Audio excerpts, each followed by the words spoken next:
The National Broadcasting Company presents Great Plays, starring this week Florence Eldridge and Frederick March.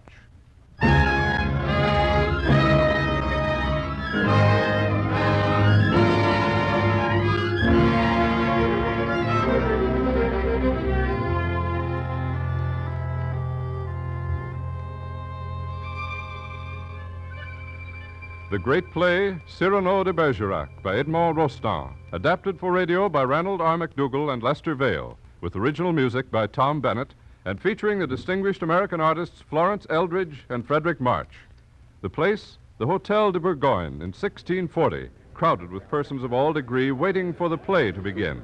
Let us attend. One moment, sir.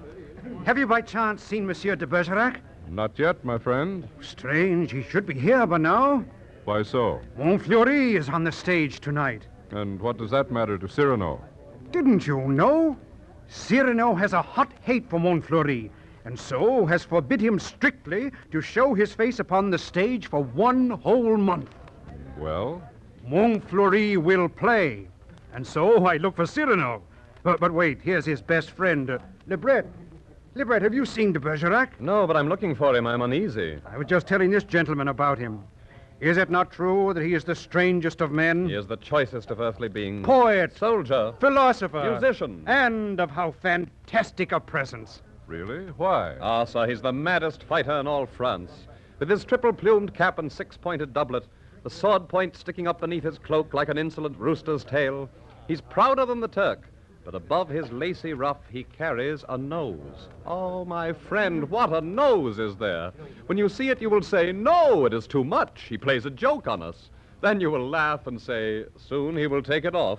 But no, Cyrano always keeps it on. He keeps it on and cuts in two the man who dares to speak of it. His sword, it is 1/2 the shears of fate. Silence! Silence! Quiet. The play is beginning. Can you see? Is that Montfleury coming on the stage? Yes, it's Montfleury. Cyrano is not here. So much the better.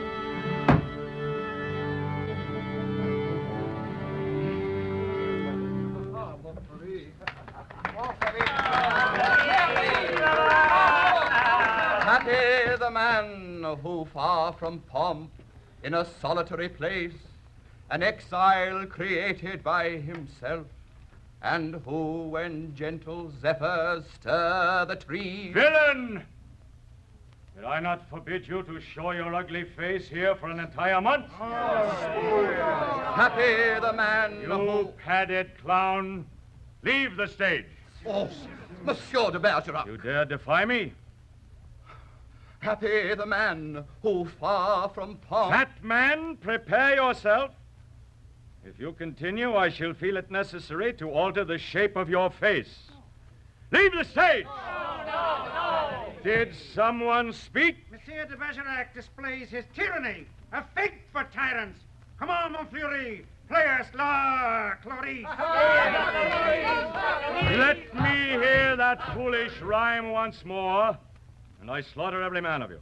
1 at a time, 2 at a time, or all together, whichever you prefer. Happy is the man who, far from pomp... And as for you, vivacious codfish, I will clap my hands thrice, thus. And at the 3rd clap, full moon, you will have the goodness to eclipse yourself. 1, I think, gentlemen... 2, I think it wisest... 3. to go. And when you grow weary of life, Montfleury, you may come back again. This is shameful, sir. You deprive us of our entertainment for which we've paid good money. Money, is that the tune? Oh, manager, catch this purse, and with it make my amends to your patrons. At this price, you may come each night and stop the play, sir. No, nevertheless, this person has treated us shamefully. I must insist. On what? The taste of my ability as a swordsman, perhaps? Sir, Sir, I long to see you from the rear. Leave this place at once, or tell me why you stare at my nose. You find it in any way curious? For example, is it soft and dangling like an elephant's trunk? Well, no. Perhaps it's crooked like a parrot's beak. Do you see a wart upon the tip? Or perhaps a fly sunning himself upon the prominence? What is there to stare at? Do you perhaps Think my nose is large? No, it's small. Yes, very small. Minute. Minute? Do you imply that I have a ridiculous pimple for a nose? Oh, heaven help me. Small, my nose? It's enormous. Be informed, sir, that I am proud of my monstrous appendage. Such a nose as mine indicates a learned wit, an affable soul, a kind nature, and a courteous disposition. While your flabby face is as lacking in expression as what my boot will shortly kick. Help! Oh, my God! And take notice all. Those who find my face a center ornament a thing to laugh about will find that I carry at my side something for them to cry about. Oh, by the book de Bergerac, you've become a nuisance. Wait where you are, and I shall treat you to one of my quips. See here. Your nose, sir, if I may say so, your nose is rather large. Rather? Is that all? What do you mean? What more is there to say than that your nose is large? You might have said 100 things by varying the tone. Like this. Aggressive. Sir, if I had such a nose, I'd cut it off and sell it in the stalls for beef. Or friendly. When you sup, it must annoy you dipping in your cup. Descriptive. It is a rock, a cliff, a reef to sink unwary ships. A reef, forsooth? It is an entire peninsula. Curious. How serves this oblong receptacle, sir, as a pot for growing flowers? Or tender? Pray, get an umbrella made, lest the sun that color fade. Cavalier. The latest fashion, friend, that hook? To hang your hat on? A useful crook. Emphatic. No wind, O majestic soul, can give thee cold, save when the tempest blows. Simple. When is the monument open to the public? Such things, dear sir, are what you might have said had you the slightest trace of wit, which you have not. Even so, you would not have uttered one such jest. No, not even the half or quarter of such jest. I take them for myself in all good humor, but not from any other man that breathes. Arrogance! A country lout, a cad, a rascal, and a fool! Charmed to know you. And I, sir, am Cyrano Savigny Hercule de Bergerac.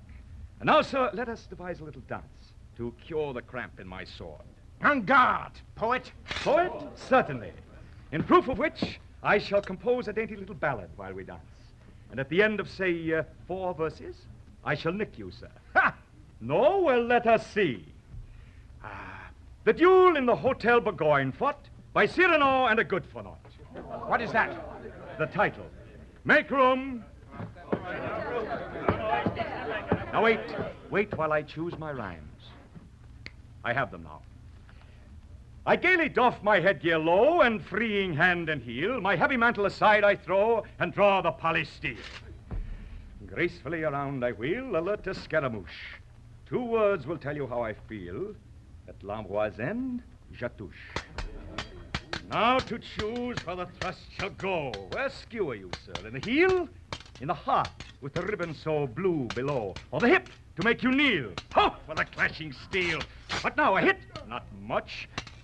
'Twill be in the paunch, the stroke I steal, when at l'Ambroise end I touch. Oh, for a rhyme with O. You wriggle and squirm, my eel. A rhyme in O. Your fear you show. Like Perry your steel. The point you hoped I'd feel. I open the line. Now clutch your hilt, Sir Knave, with zeal. At l'Ambroise end, I touch. L'Ambroise. Prince! Pray heaven with zest and zeal. I move apace, low, such. Got over, Perry. What, you reel? At l'Ambroise end, I touch.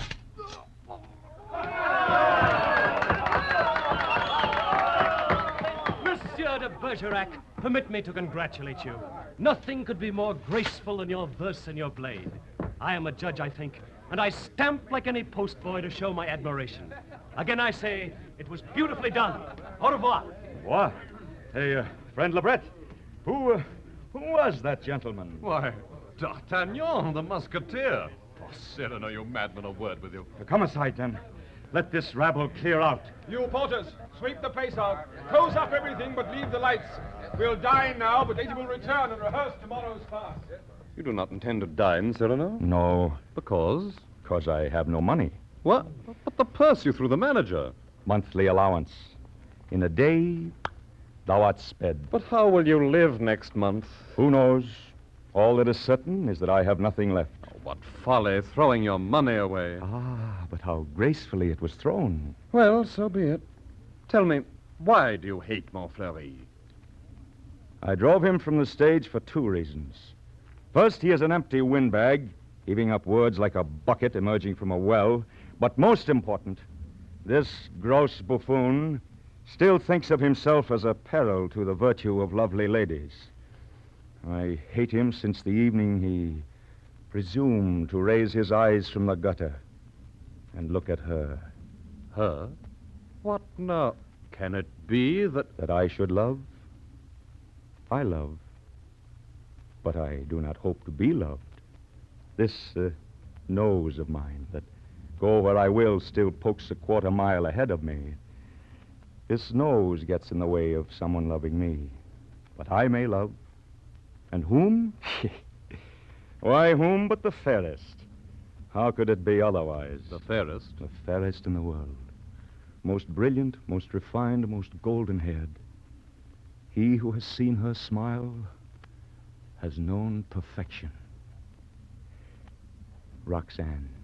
Your cousin, Madeleine Robin? Roxanne. Well, but so much the better. Tell her so. Look at me, my friend. Look carefully at the center of my face.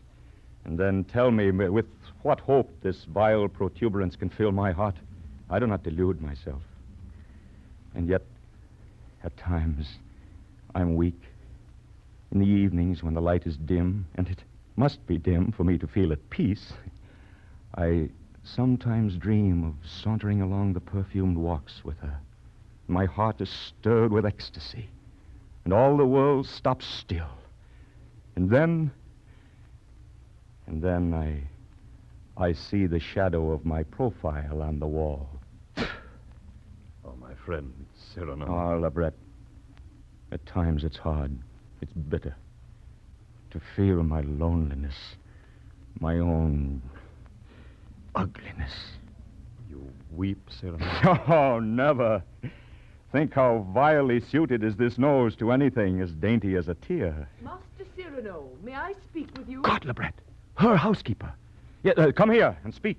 Sir, I was bid to ask you where a certain lady might see her valiant cousin, but in secret. See? Me? Yes, sir. She has something to tell you, sir, and she is shy. Shy? She wishes to speak concerning her love, sir. Good heaven. Tomorrow, sir, we shall be at the church of Saint Roch. Good heaven. Sir, where may my lady speak with you? Where? But... Good heaven. Tell me. Yeah, I'm thinking. Where? At the bakery of Ragueneau. In the rue... good heaven, Saint Honoré. Good. Please be there at 7. Without fail. Labret, a rendezvous with her. Let the world go burn. She knows I live. All for an army to attack. A horde. I've 10 hearts in me and 1,000 swords. I want no puny mortals to battle. Give me giants now. Cyrano, look, there at the door, Linière, and drunk. Hello, Cyrano. Been looking for you. I dare not go home. Why not? This letter, a warning. 100 men wait for me. The Porte de Nesle kill me. Only 100 men? I dare not go home. Give me leave to sleep this night under your roof. You'll sleep in your bed tonight. I swear it, and more. I will make your bed with my own hands. Oh, come, let but us start. Take the lantern, Labret. But, Cyrano, why endanger your life for this drunkard? Why? Well, once this wine barrel, this cask of Burgundy, did on a holy day an action full of grace.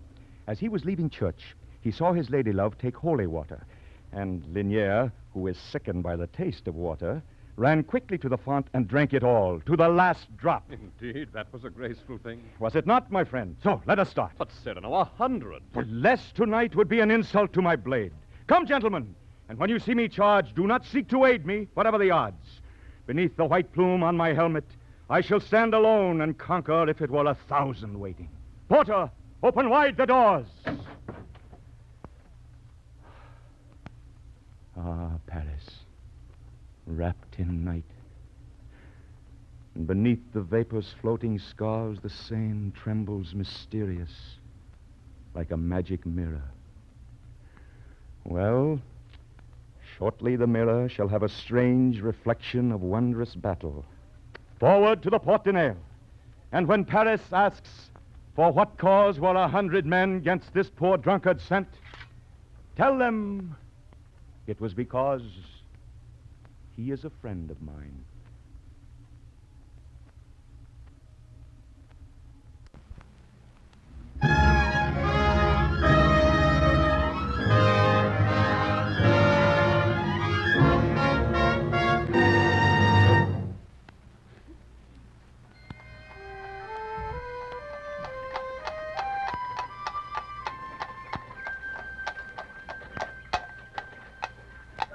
Here you are, driver.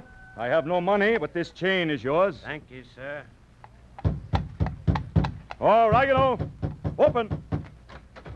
Monsieur de Bergerac. Let me in, Ragueneau, and leave the latch off your door. I have a rendezvous in here. What's the time? 4 minutes of 7. Nearly time. Bravo, Cyrano, I saw. What did you see? Your combat. Huh? Well, which one? That in the Hotel de Bourgogne. Ah, the duel. Ah, the duel in verse. At L'Envoisin. What's the time now, Ragueneau? 3 of 7. I touch. Oh, to write a ballad. Hey, give me a pen and leave me, Ragueneau. I have a letter of love to write. I must tend the door. Here come some poet friends of mine. Ah, brother poet. I will write it down, my love, and then give her the note and fly. Strike me dead if I dare speak to her. Not one single word. But I can write it. So, to work. Yeah, brother poet, you're late today. Well, we were stayed by the mob. They're crowded all around the Porte de Nesle. 8 bleeding brigand carcasses strew the pavement there, all split open with sword gashes. 8? 8? I thought it was 7. Monsieur de Bergerac, do you know who was the hero of the Battle of Porte de Nesle? No, I know not. I love It was thee. one man, they say, and swear to it, that put a whole band of men to flight. Oh, it was a curious sight. Pikes and cudgels strewn upon the ground. Thine eyes are as and they're the picking stars. up hats all the way to the Quai de Fèvre. And when I see thee smile, I faint for fear. Ragueneau, what's the time? 7, just. Well, then take away your friends. Hurry, man! I see her coming now. Come, fellow poets. We shall be more private in here. Let her give the faintest sign of love, and this letter shall be hers. Enter, ladies. Cousin? Mademoiselle. Madame. My lady housekeeper, 2 words with you. 4, if you wish, monsieur. Are you fond of sweet things? Oh, yes. I could eat myself sick on them. What do you think of the little cake called a puff? Well, if made with cream, I love them very well. Good. Here are a dozen of the largest puffs that Ragueneau has baked. Go and eat them all. In the street. But, I am grateful seeing you again, Roxanne. Cousin Cyrano, I have come to make confession.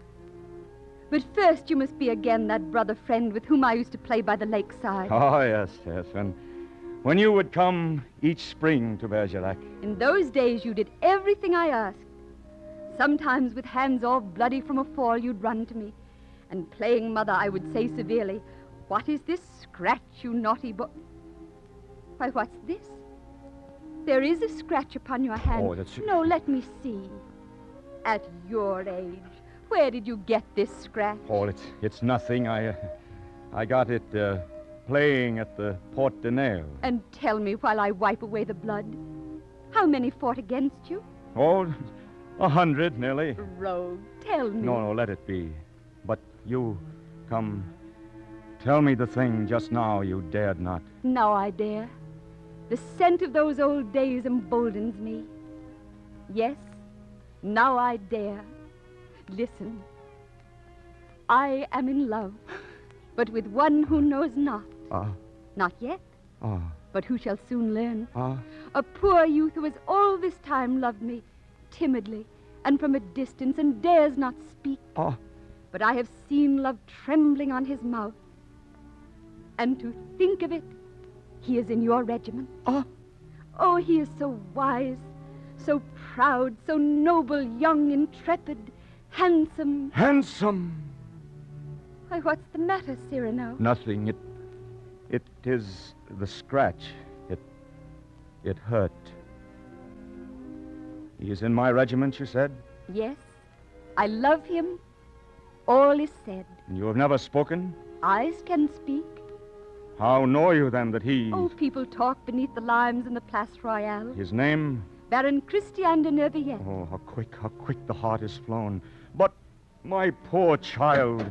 The cakes are all eaten, Monsieur de Bergerac. Then read the writing on the bag. My poor child, you who love sweet flowing words and bright wit, what if he be a lout unskilled? Oh, no. I guess I feel his words are fair. All words are fair that drop from fair young lips. Suppose he were a fool. Then bury me, for I am dead. So, was it to tell me this you brought me here? Nay, but I felt a terror here in the heart on learning yesterday you were Gascons, all of your company. And we provoke all beardless sprigs that favor dares allow midst us pure Gascons. They told you that as well. Oh, think how I trembled for him. Not causelessly. But I thought, if only Enough. you would... I will befriend your little Baron. Oh, you'll promise me you will do this for me. You will be his friend. I will, I swear. And he shall fight no duels, promise. None. And you must bid him write to me. He shall. Then I can go. Be careful of that scratch, cousin. And you'll tell me all one day, 100 against you. How brave. Oh, how brave a fight. I have fought better since.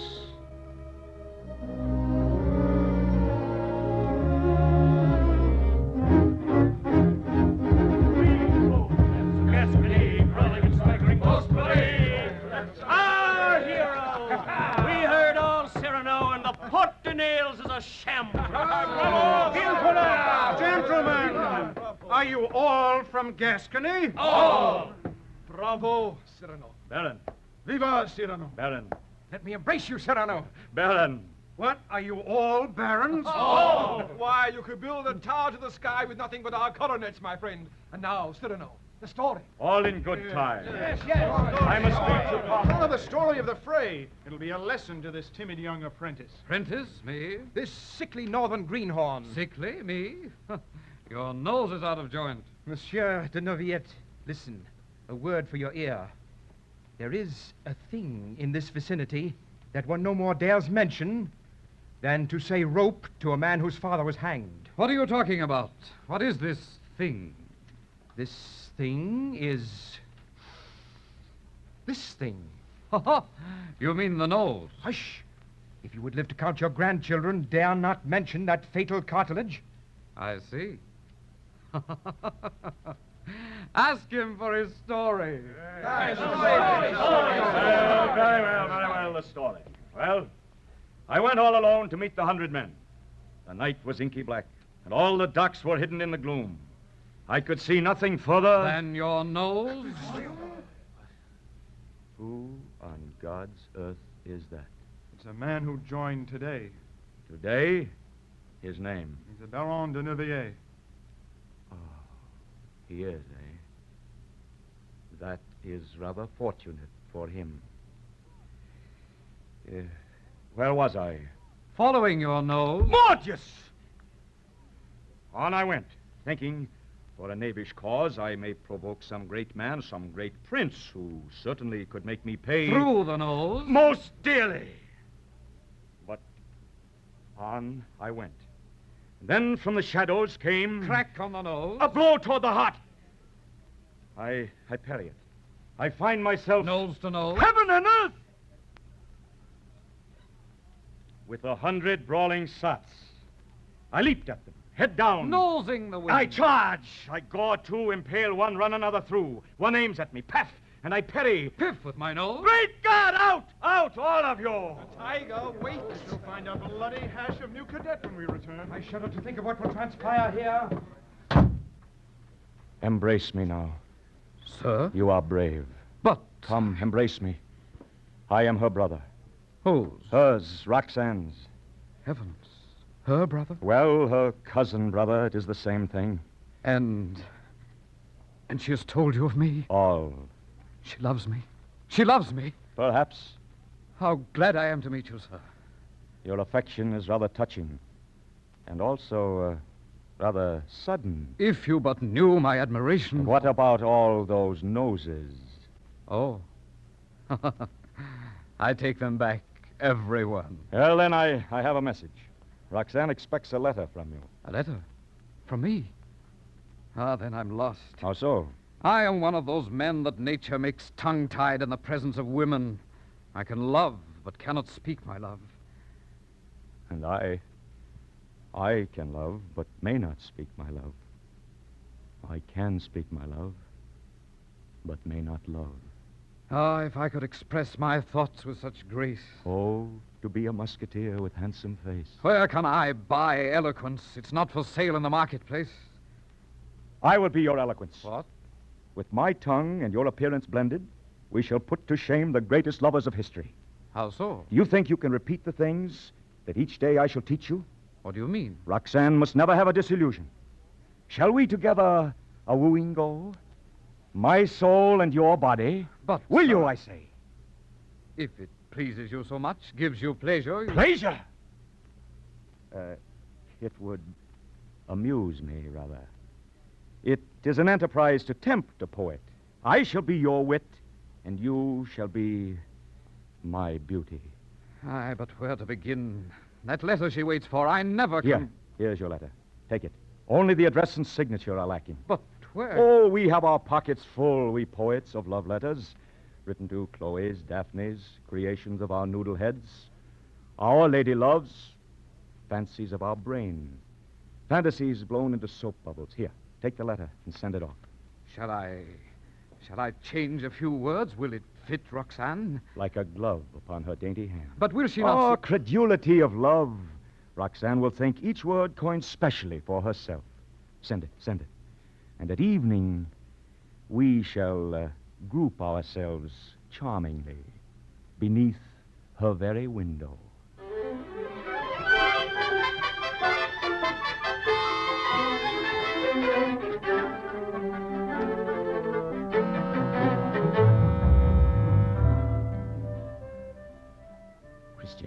Christian, where the devil are you hiding? Here. Those two musicians with you frightened me. I thought they might be guards of the house. Them? I won them on a bet with Dasusi. They are his usually, but for today, they are to follow me about and accompany my life with melody. It was pleasant at first, but I'm weary of them now. Oh, there. Go serenade Montfleury for me. Play a dance for him, something poisonous. Play a long time and play out of tune. Hurry. Yes. Now, Christian, let us make our way to Roxanne's garden, where I will teach you what to say. No. What's this? I will wait for Roxanne here, alone and untutored. Are you mad? Come with me and learn... No, I say. I'm weary of these borrowed love letters, borrowed love makings. Acting a part given to me by you was all very well at first. Now I know she loves me and have no cause for fear. I'll speak myself hereafter.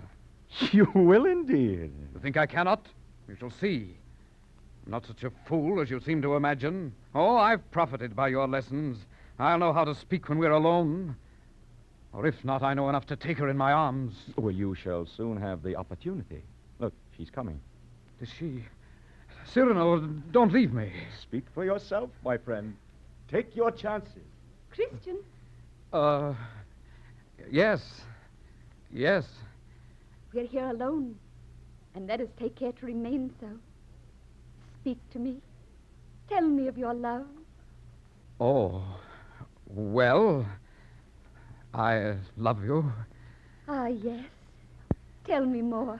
I love you. Yes, I know, but vary it. I love you so. Oh, I hope for cream you give me watered milk.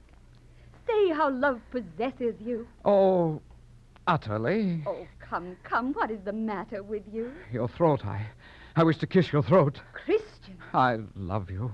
Again. I've I've grown stupid. And that displeases me as much as if you'd grown ugly overnight. But I... You love me, yes, I know. Good night. No, do not go. I'll tell you. You adore me. I've heard it many times before. Good night. But I want to... Well, Christian, what luck? Cyrano, help me. Not I. But I shall die unless I win her back. Ah, she is there at a window balcony. See? Her window. Oh, I shall die. Speak lower. I shall die. The night is dark. Well... Perhaps this mess can be repaired. Stand there, idiot, before her balcony. I'll go beneath and prompt you. Master Cyrano. Who is that? Oh, the musicians. Be quiet, you. We've played the serenade to Montfleury. What now? Go and stand at the street corner, and if someone comes along, play a tune and warn us. What tune? Well, if it's a man, play a gay tune. For a woman, play something sad. Now go. Yes. You, Christian, call her. Roxanne! Who calls me?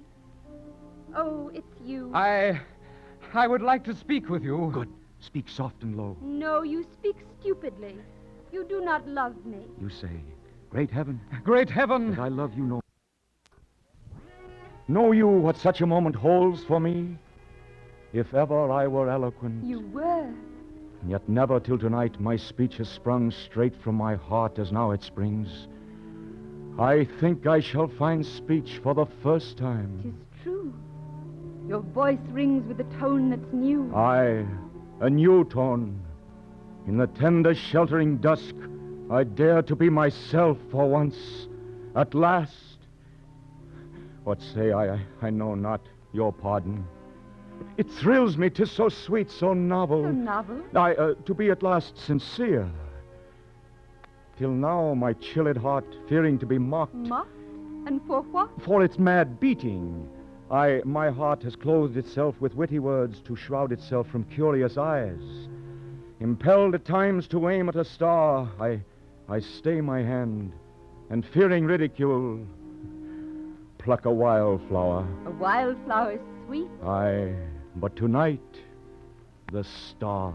Oh, never have you spoken thus before. At last the moment comes, inevitable, when ennobling love blooms within, making pretty words futile and soul-saddening. Well, if that moment's come for us, just suppose what words would serve you. All, whatever came to me, even as they came, I'd fling them in a wild profusion at your feet. I love you beyond the power of loving. I love you. Your name hangs in my heart as in some bell. And as I ever tremble, thinking of thee, ever the bell swings, ever your name ringing. Why, this is love indeed. Do you begin, my sweet, to understand? So late. Do you understand me? Do you feel my soul here through the darkness mounting? Have words of mine the power to make you tremble, listening there among the shadows? Yes. I am trembling, weeping. I am thine. Thou hast conquered all of me.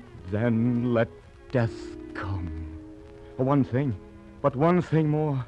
Dare I ask? A kiss! What? Fool, you go too quick. Since she has moved so, I will profit by it. Silence, Christian. What do you whisper about? I felt myself too bold, and so I said, silence, Christian.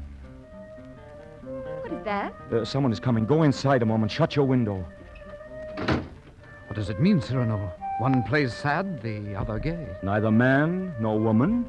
Ah, a monk. Oh, good sirs, perhaps you may help me. Perhaps. Whom are you seeking with that lantern? Like Diogenes, are you in quest of honest men? I hope that all are honest men, good sir. But I seek a woman. The house of Madeleine Robin. She who is known as Roxanne. Ah, yes, I know her well. 3 streets down and 2 over. A tiny red house with white shutters. That way. I thank you, sir, and my blessings on thee for thy good intent. And mine for you, good friar.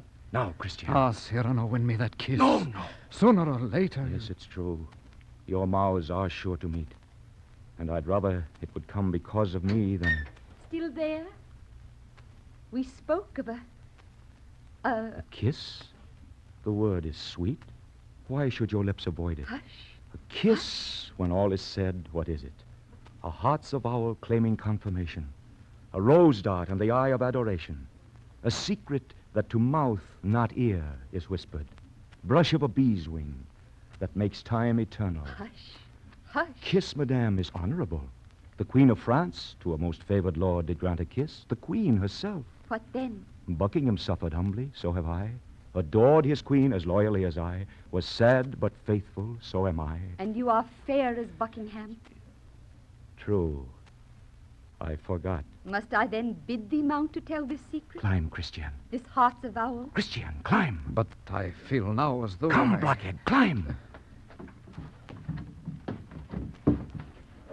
Ah, Roxanne. Ay, strange pain that stabs my heart.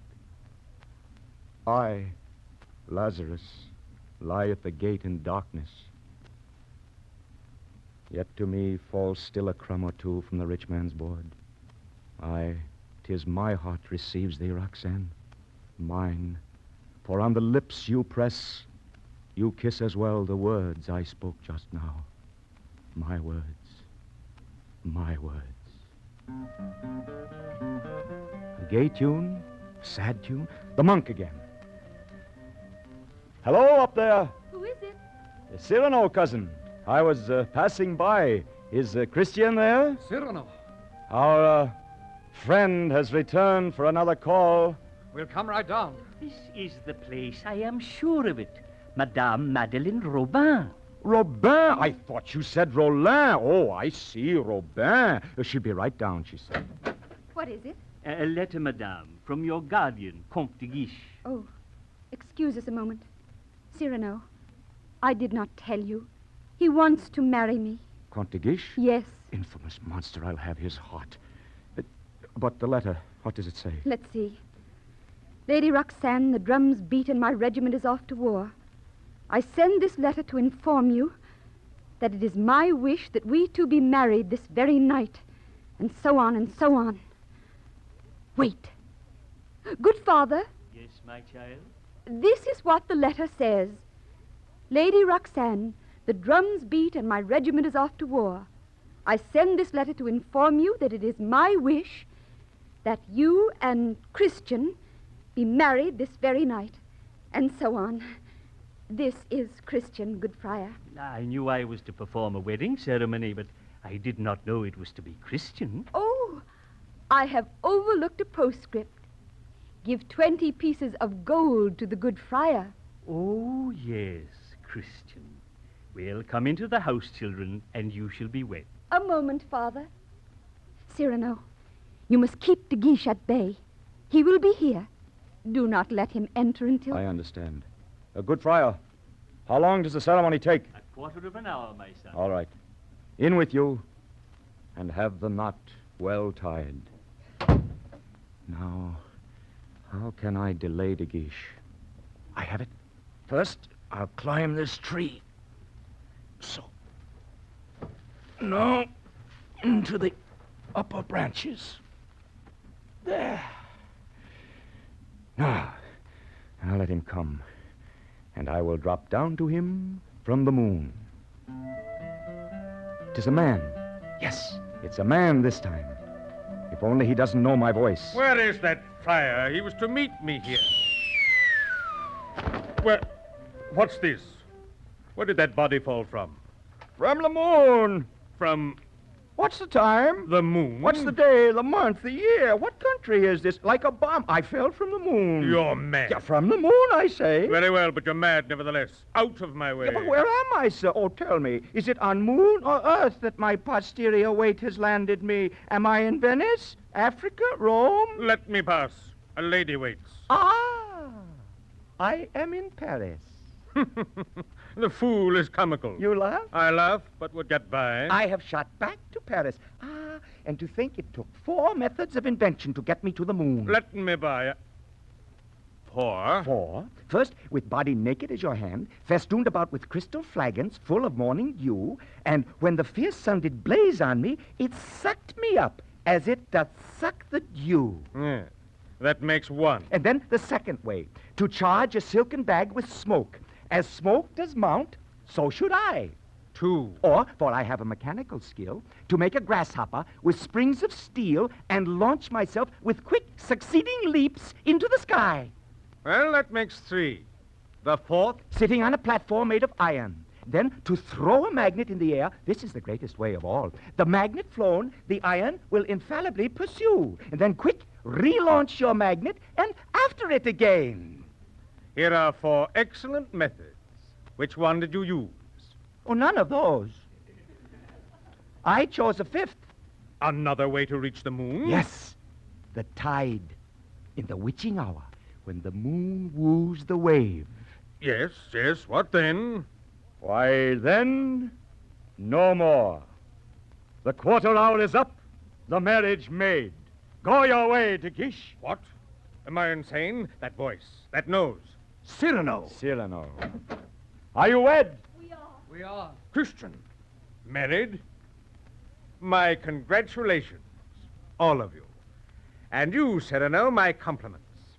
Your story would delay saints at St. Peter's Gate, eager for a glimpse of paradise. And you, Roxanne, bid your bridegroom a fond farewell, and also your cousin, Cyrano. Why? Why farewell? Their regiment departs. Listen. Yes, even now their regiment departs. Join it, both of you.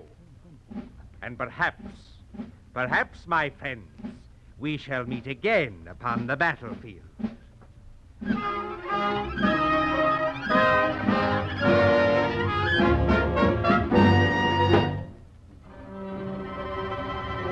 What's the time, Cyrano? It's after 7. What's the difference?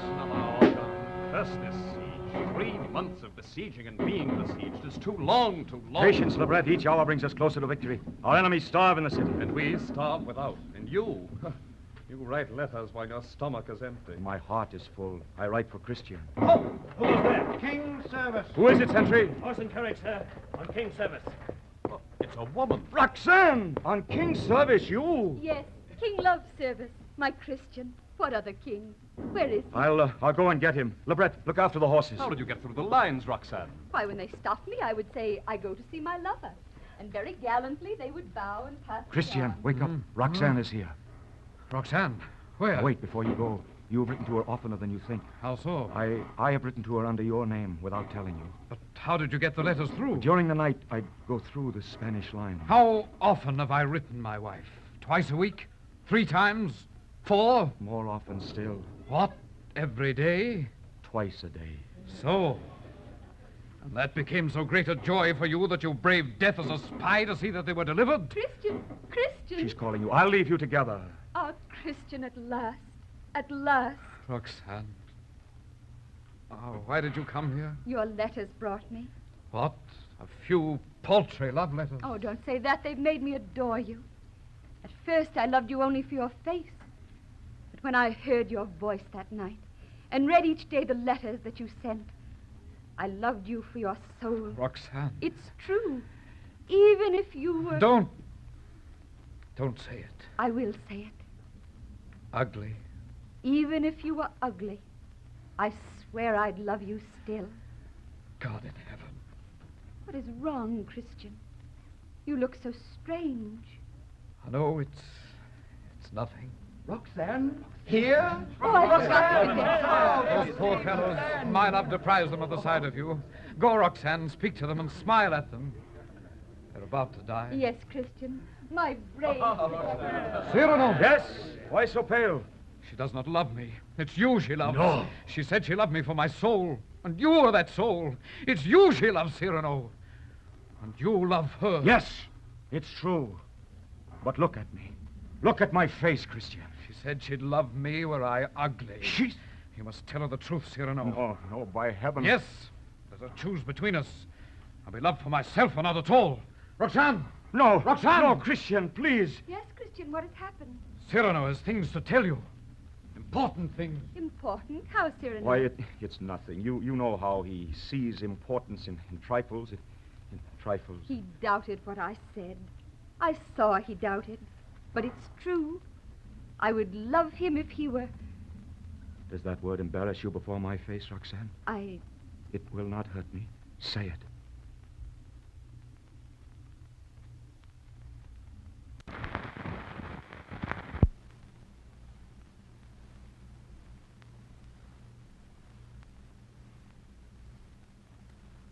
he were ugly, Yes. Ugly. I heard a shot. hideous, Hideous? Yes. grotesque? He could not be grotesque to me. Roxanne, listen to me. I must tell you. I cannot keep it in me any longer. Cyrano, Cyrano! The first volley of fire, Christian. He seemed in a daze. Who? Too late.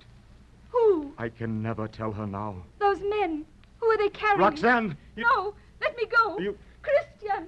Christian! They're coming! Every man to his post! Take muskets! Lebret, they're charging! Get Roxanne away from here! Into the carriage with her! Hurry, man, hurry! Stand away from those horses! Form lines! Take aim! Fire! Dear God, let me die today. They're fighting, Cyrano! I'm wounded! Gascons! Ho! Gascons! Never turn your backs! Forward! Have no fear! I have two deaths to avenge. My friend who is slain, and my dead happiness. Fall on them, Gascons! Touch them! Forward! Play, Pfeiffer! Play for the cadets of Gascony!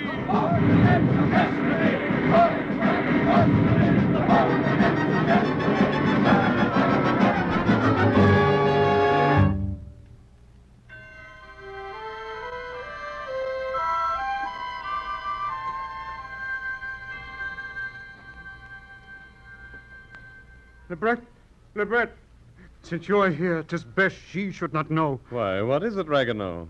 I was going to our friend just now, was but a few steps from the house when I saw him go out. I hurried to him, saw him turn the corner. Suddenly, from out a window where he was passing, was it chance, perhaps, a lackey let fall a heavy log of wood. Cowards. Oh, Cyrano. Just yesterday at the Pinecone Tavern, 'twas said that Cyrano may die by accident. There was our poet, sir, our friend, struck to the ground, a large wound in his head. He's not dead. No, but I bore him to his room. Saw you a doctor? One was kind, he came. Oh, my poor Cyrano. We must not tell this to Roxanne suddenly. But let us haste. There's no one by his bed, and if he tried to rise, sir, he might die. Here comes Roxanne. Come through the chapel. 'Tis the quickest way. Monsieur Lebret? Lebret goes when I call. 'Tis some new trouble of old Ragueneau's. Ah, what beauty in September's close. My sorrows eased. April's joy dazzled it. But autumn wins it with her dying calm. Ah, here comes the famous armchair for my dear faithful friend. It is the parlor's best. Thanks, sister. He'll be here now. Now for my tapestry that's never done that he may mock it. Why, now the hour's struck. How strange to be behind his time. Surely he must come soon. Nothing could hinder him. Monsieur de Bergerac. Madame. Well, for the first time late. For the first time all these 14 years. Aye, 'tis villainous. I was stayed By by a bold, unwelcome visitor. some creditor. Aye, cousin. The last creditor who has a debt to claim from me. And you have paid it? No, not yet. I put it off. Said, this is Saturday. I have a standing rendezvous that cannot be postponed. Call in an hour's time. He will. And now, have you any new gossip of the court? Listen. Ah, Saturday the 19th. Having eaten to excess of Père Conserve, the king felt feverish. The court physician quelled this treasonable revolt, and the August pulse beats at a normal rate once more. Our troops, they say, have chased the Austrians. 4 sorcerers were hanged. The little dog of Madame Dati took a dose of... now, Monsieur de Bergerac. Monday, nothing much. The Countess Claire changed protectors. Oh? Tuesday, The court moved to Fontainebleau. Wednesday. Cyrano, what is it? Huh? Oh, it's nothing. On my word, it's nothing. Let me be. But... The old wound I caught at Arras. It's nothing. It will go away. You see? It's gone. Each of us has his old wound. I have mine, never healed. It's here beneath this letter, brown with age, all stained with teardrops, and still stained with blood. His letter. You promised me one day that I should read it. See, here it is. Have I your leave to open? Open. Read. Roxane, adieu. I soon must die. This very night, beloved, and I feel my soul heavy with love untold. I die. No more as in the days of old, my loving, longing eyes will feast on your least gesture. The least. I mind the way you touch your cheek with your finger softly as you speak. Ah, me, I know that gesture well. My heart cries out. I cry, farewell. But how you read that letter, one would think... My life, my love, my jewel, my sweet. My heart has been yours in every beat. You read in such a voice, so strange. And yet it is not the first time I hear that voice. Here dying, or there in the land on high, I am he who loved, who loves you. How can you read? It is too dark to see. It is too dark to see, Cyrano. And 14 long years he has played this part of the kind old friend who comes to laugh and chat. Roxane. It was you. No, never, Roxane, no. I see through all the generous counterfeit. The letters, you. No. The sweet, mad love words, you. No. The voice that thrilled me that night, you. You. I swear. The soul. It was your soul. It was his. You loved me. No, no. See how you falter now. No. My sweet love, I never loved you. Ah. Things dead. Long dead. See how they rise again. Why keep silence all these 14 years, when on this letter which he never wrote, the tears were your tears? And the blood. Why was then his. that noble silence kept so long, broken today for the first time? Why? Why? What madness. Cyrano here. I might have known. What now, Lebret? He has brought his death by coming, madame. God. Oh, then that faintness of a moment since. Why, true.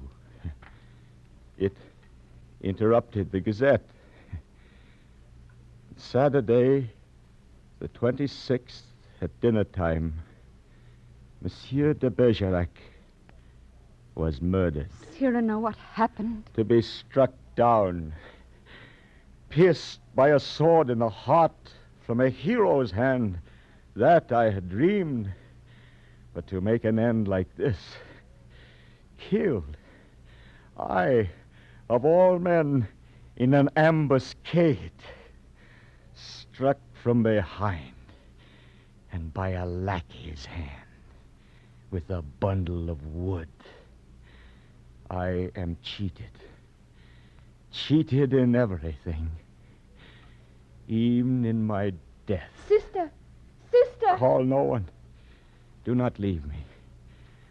When you come back, I should be gone. Live, Cyrano, for I love you. No. In fairy tales, When to the ill-starred prince the lady says, I love you, all his ugliness fades away, but I remain the same up to the last. I have marred your life. I. You blessed my life. I would not ask you mourn less faithfully that good, brave Christian.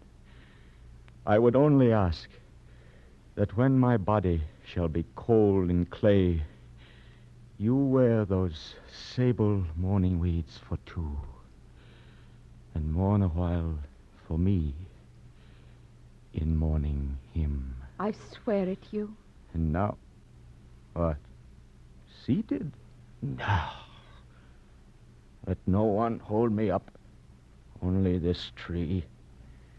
It comes. Even now my feet have turned to stone.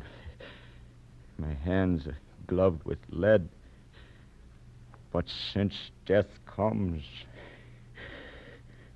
I meet him standing, and sword in hand. Cyrano. Well, I well believe he dares to mock my nose. Oh, insolent! What say you? It is useless? Yes, I know. But who fights hoping always for success? I fought for lost cause and for fruitless quest. You there, who are you? You are thousands. Ah, I know you now. Old enemies of mine. Falsehood. Have at you. Ah! And compromise. Prejudice and treachery. Surrender. No. Never. You may strip from me the laurel and the rose. Take all. Despite you, there is yet one thing I hold.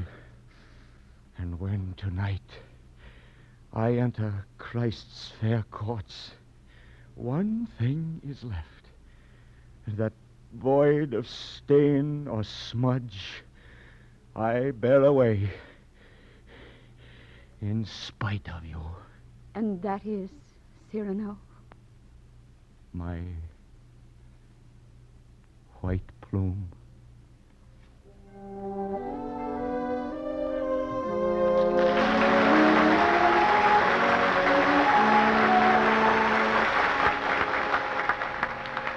Great Plays has been privileged to present Florence Eldridge and Frederick March in Edmond Rostan's Cyrano de Bergerac, adapted for radio by Ranald R. McDougall and Lester Vale.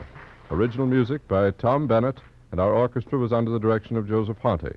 The supporting players in today's performance were Ian Martin, Bertram Tanswell, Alan Hewitt, Eric Dressler, Whitner Bessel, Philip Tong, Sidney Smith, Harold Vermillier, Ted Osborne, Catherine Anderson, Ann Marsters, and John Cherry. Frederick March will soon be seen on the screen in the Universal picture So Ends Our Night.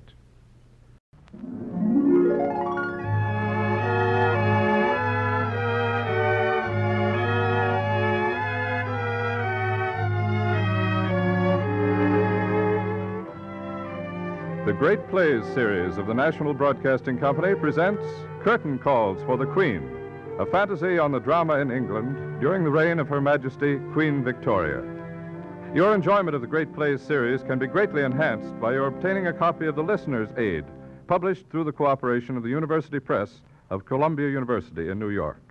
Listen at the end of the program to learn how you may obtain a copy of the Great Plays Drama Guide, containing complete information about this series.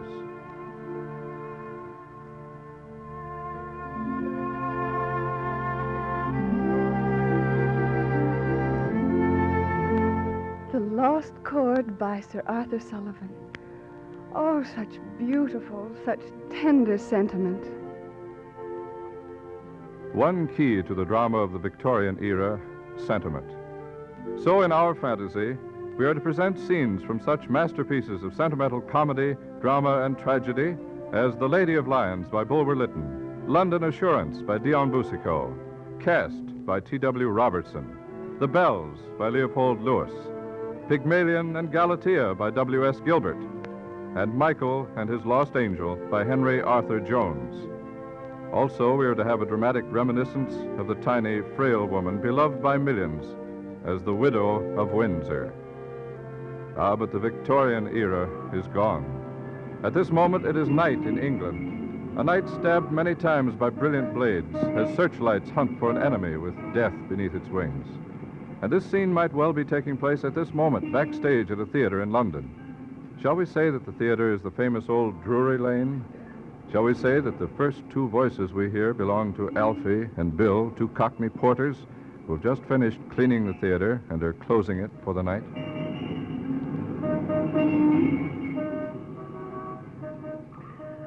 What a blooming noise them buses makes outside, hey, Alfie? I'm glad they do. Working here at night, cleaning up the theatre after the performance, why, I feel right lonesome like without them. Not likely that'll happen any time soon. With the bleedy skies are regular crawling with enemy planes every night. Not half likely. And with the blackout on, the buses has to do a terrific lot of honking and tooting to get a clear road. Well, I'm all finished, Bill. Ready to go? All ready, Alfie. New show open tonight. Wonder what it is. Did you notice the posters outside? Me? No. The theatre ain't what it used to be, Alfie. I'm past 70 now, and it must be 40 years since I seen a show. Ah, now, Bill. Happens I know you've seen some of the shows right here in Drury Lane. No more than I had to, Alfie. No more than I had to. And that from the wings where I was working. 40 years ago, I give up the theatre. Quit it in regular disgust, I did. Yeah. Well, me and the missus takes in a movie now and again. That Eddie Lamar, Bill, makes me realize I ain't the man I was. Yes. And the theatre ain't what it was, neither. Yeah, right. I remember. Ellen Terry, Lily Langtry. Sure. But women ain't actors, Alfie. There was only one actor for me. Oh, blimey. I can remember the time he played right here in Old Drury Lane. Remember, Alfie? What, Squire Bancroft? Or would you be meaning Sir Herbert Beerbone Tree? Oh, neither of the likes of them. I mean the governor. Old H.I., the greatest that ever lived or ever will. Sir Henry Irving. God blimey. Sir Henry? Now, I've worked here at Drury Lane as long as you have. And I ain't remembering Sir Henry ever setting foot on this stage. And I say he did. And I say he didn't. And what's more, I say you're just trying to get me into a bloody argument, Bill. I ain't starting nothing, but it would be the first night it ever passed without if we didn't have one. Well, I'm going home. The missus has got fish and chips. And the bloody air raid warning will start soon and we'll have to duck into a cellar. But I still say he never played here. And I say he did. Let's get going, Alfie. I said he played in this very theatre himself. Sir Henry Irving.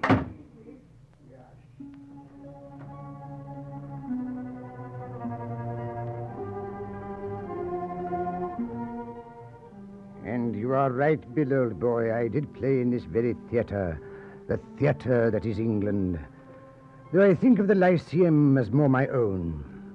Ah, the days of Henry Irving and the Lyceum. The days when Henry Irving was England. I beg your pardon. What was that name? The name you said was England? Why, whose name but my own? And you? You were England. I was the theatre in England, yes. But look here, who are you? A shade, a spirit, as yourself. You may call me the Spirit of Woman. What is your name? Bless me, my name. You don't know who I am? I didn't catch the name.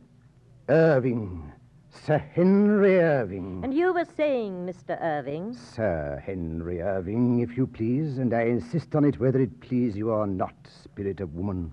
Aye, so touchy about it? I am, madam, and for good reason. And that reason? That reason was the one of which I was speaking when you so rudely interrupted. Yes? That reason being that during my time as a mortal on earth, I came to stand for the English theatre. I was the first actor ever to be knighted, and thereby I raised all actors a measure in respectability. There. Now can you see why I am jealous of an honor handed down at the order of Victoria herself? Of Victoria? And may God rest her, a great woman. You lived in her time, perhaps, madam. What? I? Oh, yes. Yes, I lived in her time. Our spans as mortals practically coincided. She was older than I. I was born the year of her coronation, 38, that was. Yet I didn't outlive her by so much. You played before the Queen, Sir Henry? Unfortunately, no. Other members of the royal family, yes. You see, she loved the theatre, and she went often the first 3 years after her marriage to Prince Albert. Some said she was even too gay and flippant. Indeed. Of course, she settled down quickly. Prince Albert saw to that. I think I remember, I must have heard it somewhere, that Queen Victoria saw Bulwer Lytton's play, The Lady of Lyons. The most popular romance in the entire 19th century. Oh, a great play. Are you familiar with it, Spirit of Woman? Vaguely, only vaguely. When I saw it in my time on Earth.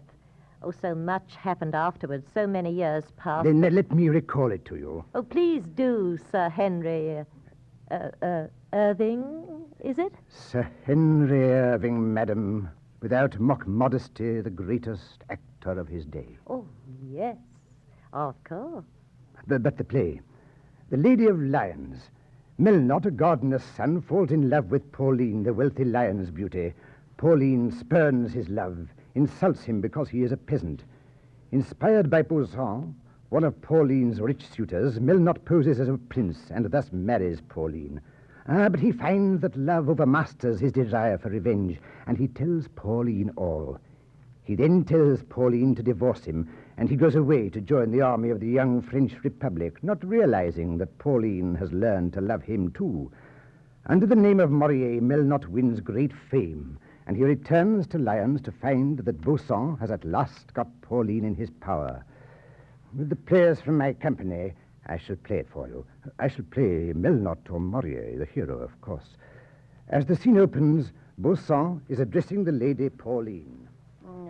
Pauline, let me hope that you are reconciled to an event which confers such rapture upon me. I am reconciled to my doom. Doom is a harsh word, sweet lady. This man must have some heart. It cannot be marble. Oh, sir, be just, be generous. Seize a noble triumph, a great revenge. Save the father and spare the child. Joy alike my hatred and my passion. The haughty Pauline is at last my suppliant. You ask from me what I have not the sublime virtue to grant, Pauline, a virtue reserved only for the gardener's son. I cannot forego my hopes in the moment of their fulfillment. I adhere to the contract, your father's ruin or your hand. Then all is over. Here comes Cousin Damas and a stranger. Oh, perhaps Cousin Damas can help. Your servant, Cousin Deschapelles. Let me introduce Colonel Morier. The celebrated military hero of France? My little cousin, Pauline, I congratulate you. What? No smile? No blush? You are going to be divorced from poor Melnot and marry this rich gentleman. You ought to be excessively happy. Happy? Why?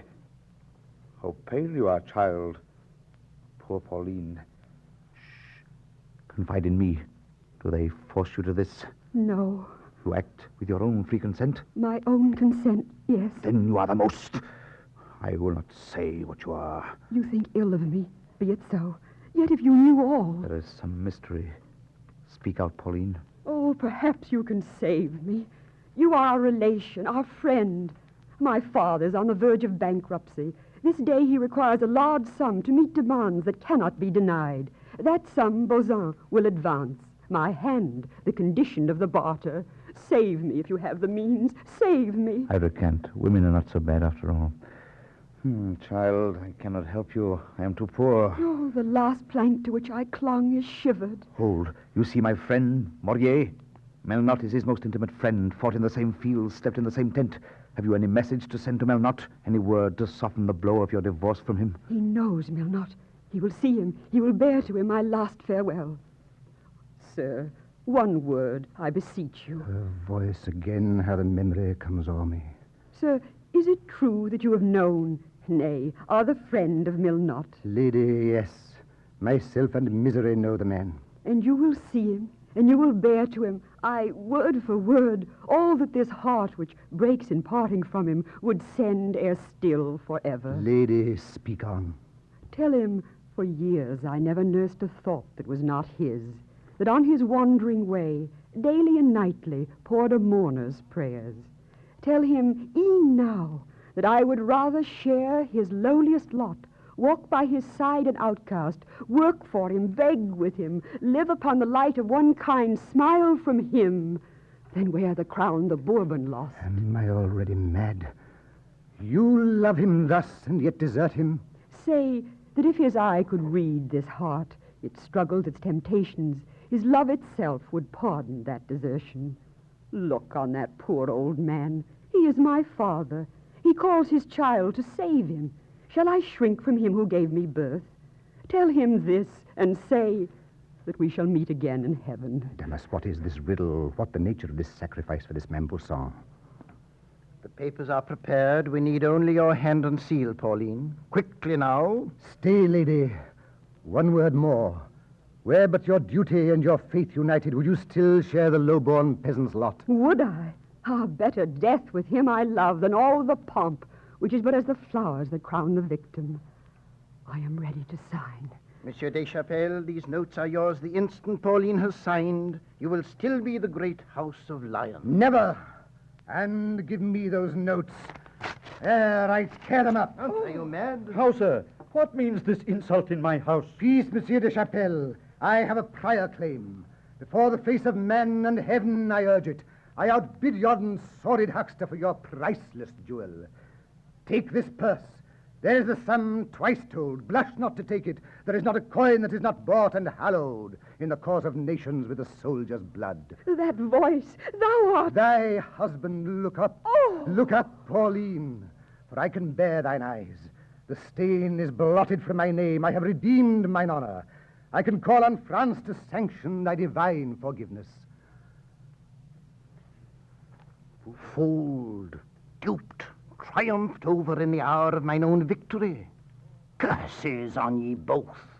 May thorns be planted in the marriage bed, and love grow soured and blackened into hate, such as the hate that gnaws me. Aha, curse away, and let me tell thee, Bousson, a wise proverb the Arabs have. Curses are like young chickens, and still come home to roost. Oh, my father, you are saved, and by my husband, our blessed hour. I'm all astonished. Who then is Colonel Morier? Morier no more after this happy day. I would not bear again my father's name till I could deem it spotless. The hour is come. Ah, the same love that tempteth into sin, if it be true love, works out its redemption, and he who seeks repentance for the past should woo the angel virtue in the future.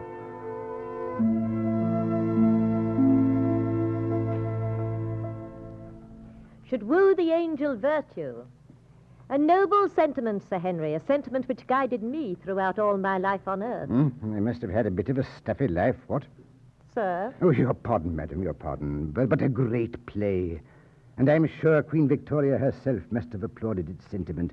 There are others which I fear me would not have fared so well in her favor. The Queen, sir, as all the world remembers, set only the highest standards. But to what plays are you referring? Oh, not that I'm interested, I assure you, but... I am sure Her Majesty would not have approved the character of Dazzle in Boucicault's London Assurance. Mm-hmm.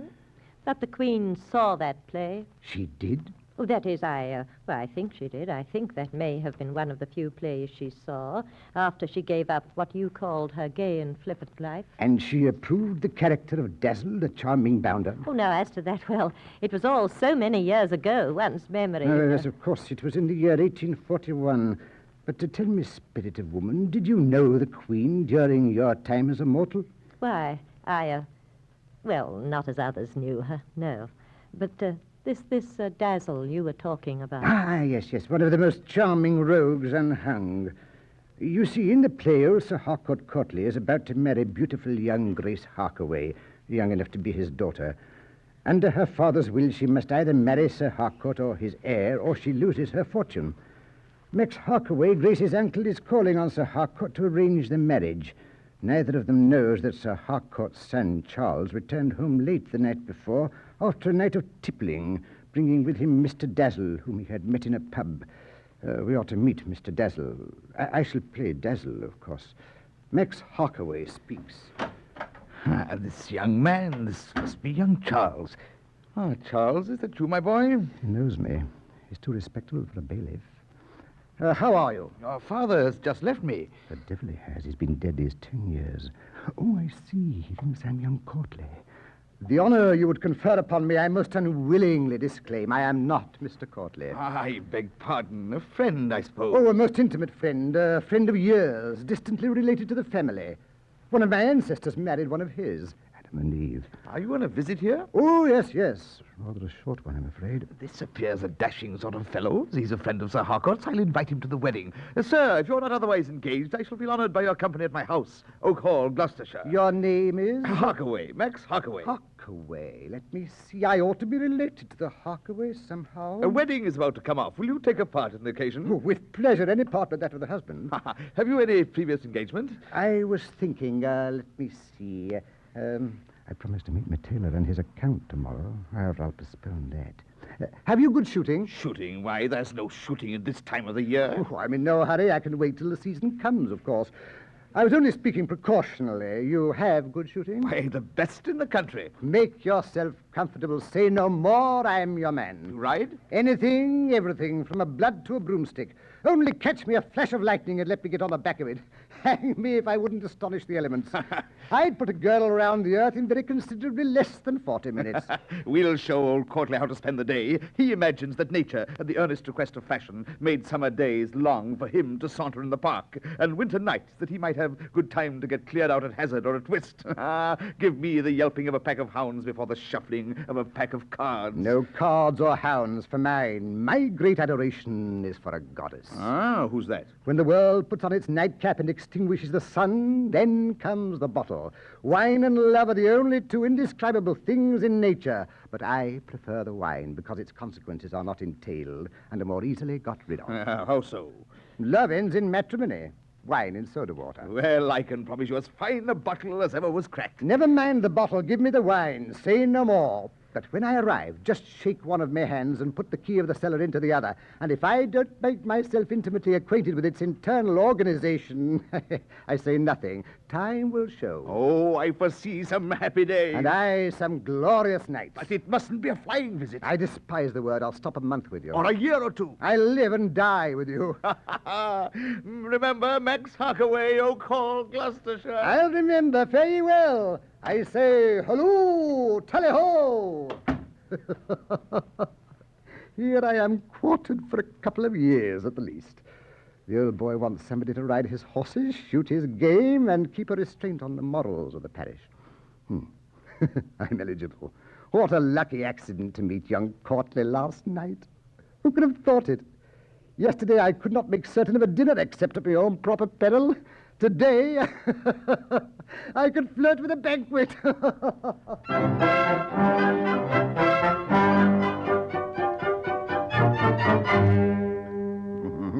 There you are, madam, the most popular comedy of the 19th century.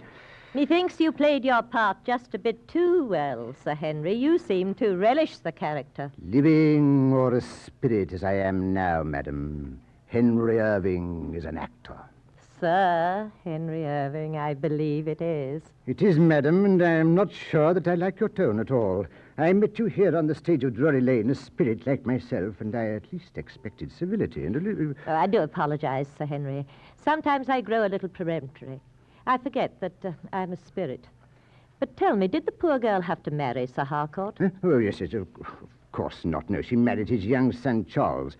As for my relishing the character of Dazzle, madam, I have played many worse characters. Indeed? Yes, indeed. For instance, there is the character of the father in T.W. Robertson's play Cast. The play, by the way, was the beginning of realism during the Victorian era. The playwright was learning that he could make plays about the middle classes. And the father in the play, what was he like? To put it baldly, madam, he was a scrounging toper, a man who lived off his daughter's earnings, in short, a no-good drunk. Oh, how horrible. Oh, how horrible, yes, but such things exist, madam, now as they did while you and I were mortals on the earth. I'm aware of it. The poor are always with us. They have always had my sympathy. The poor are always... Queen Victoria herself may have spoken those words. Perhaps I read them somewhere, but the play... Yes. Well, Esther Eccles, a dancer, marries a man far above her station, the Honourable George Dalroy. Dalroy has kept his marriage a secret from his haughty mother, but the news leaks out just as he is ordered away to India with his regiment. While he is gone, his son is born to Esther. Shortly after the birth of her son, Esther hears shocking news. Her husband has been killed. What little money she has is spent on drink by her worthless father, who then writes Dalroy's mother, telling her about the baby in the hope that the old lady will give Esther more money. At this moment, the Marquis Dalroy is calling on Esther and has just offered to take the child away if Esther will agree never to see him again. Naturally, I will play the star part, the part of Eccles, the drunken father. But Esther Eccles is now heatedly addressing the Marquis Dalroy. Master George Dalroy will remain with his mother. The offer to take him from her is an insult to his dead father and to him. I don't seem to feel it, the stick-up little beast. But you have no money. How can you rear him? How can you educate him? How can you live? Turn Columbine. Go on the stage again and dance. You are insolent. You forget that I am a lady. You forget that I am a mother. Do you dare to offer to buy my child? His breathing image, his living memory with money. There is the door. Go. I'm very sorry, milady, you should be treated this way. It was not my wishes. Silence, sir. Mrs. Dalroy, if anything could have increased my sorrow for the wretched marriage my poor son was decoyed into, it would be your conduct this day to his mother. To go away and not leave a sou behind. A cat, stingy cat. I'll go to my room, Father. I'll lie down. Let me have the baby, or that old woman may come back and steal him. Well, women, you see, obstinatest devils that never wore horseshoes. Children, beasts. Here comes Sam and my Polly. I'll tell him now, Polly, and get it over at once. And now, Mr. Eccles, I'd like to have a word with you, so I takes this opportunity Take what you like and then order more, Samuel Gettridge. This end is the hand that never turned its back on a friend or a bottle to give him. I'll stand by my friend if he'll stand to me, gentlemen. Mr. Eccles, sir, it's this. Don't tell him too sudden, Sam. It might shock his feelings. It's this, sir. You know that for the past 4 years I've been keeping company with Polly? Go it. Strike home, young man. Strike on this grey head. Britain, strike home. Here to me heart. Don't spare me. I've got me grays. Pull them out. Long pull, strong pull. And a pull all together. Oh, Father, I wouldn't hurt your feelings for the world. Mr. Eccles, I wouldn't wish to annoy you, sir, but now I'm going to enter on my own business. Here's a circular about it. What circulars compared to a father's feelings? And I wish Polly to name the day, sir. And so I ask you. This is hard. One of me girls marries a soldier and the other goes a gas fitting. The business, sir, which will enable me to maintain a wife is that of the late Mr. Binks, plumber, glazier. They have given me to a plumber.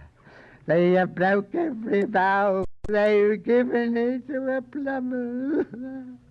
And my heart is broken now. Now, gentlemen, now. You know, Father, you can come and see me.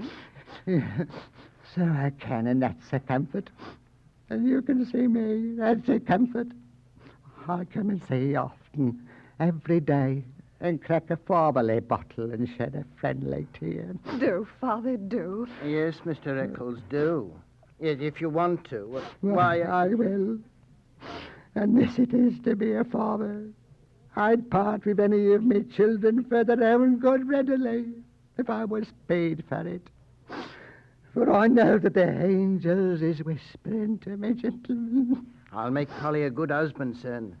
And anything I can do to prove it in the way of spirituous liquors and tobacco shall be done. Here's a crown for you. Be kind to thy father wherever you be, for he is a blessing and a credit to thee, gentlemen. Well, my children, bless you. Take the blessing of a grey-haired father. Send me a girl, she shall be thine.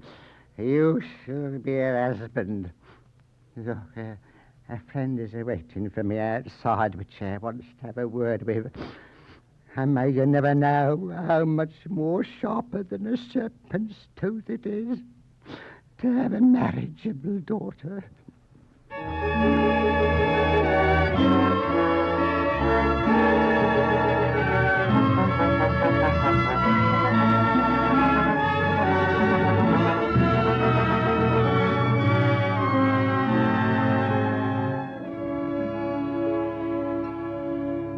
But, Sir Henry, what happened to the poor girl with the baby whose husband was killed? What happened to Esther? What happened to her? Well, in the first place, the report of her husband's death in India was somewhat exaggerated. He turned up safe and sound in time for a tearfully happy ending in the third act. Splendid. With such a father, surely she deserved happiness. Surely, oh, surely, madam. But when you were a mortal, did you often see such happiness? Except, of course, upon a stage? But too often not, despite the fact that I had a very large family and thus an unusual opportunity to observe happiness. But, Sir Henry, life's troubles always carried their compensations, I found. True, yes. Such as, for instance, when I played the bells. The bells? Surely I did not see that. Perhaps not. Oh, it was not a great play. In fact, rather a bad play. But the fact was it was a great personal triumph for Henry Irving, myself. But if it was a bad play, what could it have had to commend it? I might say fine acting, madam, but I won't. Actually, it was one of the first uses on the stage of psychic phenomena. Later, pipsqueak writers and halfpenny geniuses somewhat refined and discovered them as something new of their own. The fact is, almost the entire third act of the play takes place in a dream. Then there is a dream within a dream. I'm afraid that sounds too complicated for me. Not at all, madam. The play was very simple. Matthias, a Polish innkeeper, desperately needed money. He had to pay bills, and his daughter was very ill. At his inn one bitter night, there stopped a rich man named Koveski, and Koveski had a belt of gold around his waist. Matthias murdered Koveski and got the gold. With the money, he paid all his bills, and he rose in the world. He became burgomaster of his village, but always in his mind there was the memory of his foul deed. Often he could hear the sound of bells, as he heard the sleigh bells that night on Koveski's horse. Taking to his bed one night with a slight illness, Matthias dreamed that he was being tried for his crime, the crime of murder. I created the part of Matthias. In the dream, I am a prisoner, and I am being questioned by the president of the court.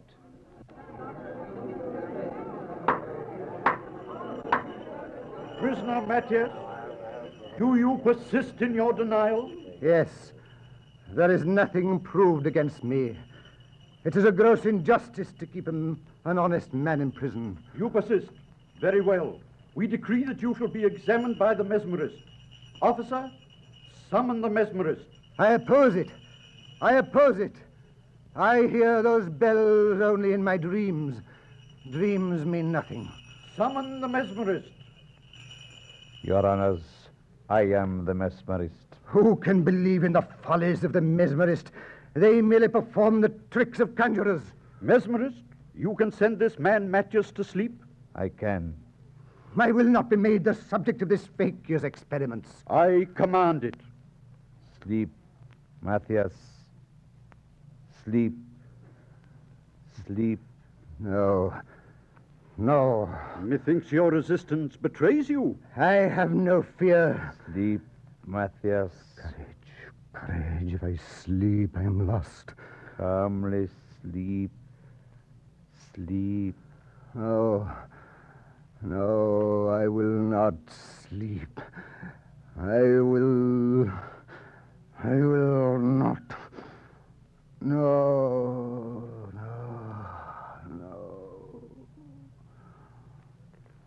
Now, mesmerist, ask him what he did on the night of the 24th of December, 15 years ago.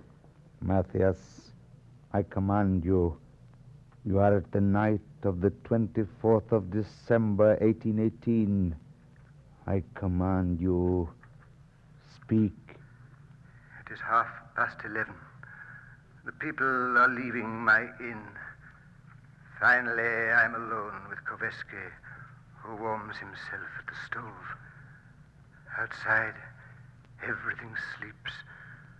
Nothing is heard, except from time to time Koveski's horse under the shed when he shakes his bells. Of what are you thinking? I'm thinking that I must have money. That if I have not 3,000 francs by the 31st, the inn will be taken from me. My little Annette will die of illness.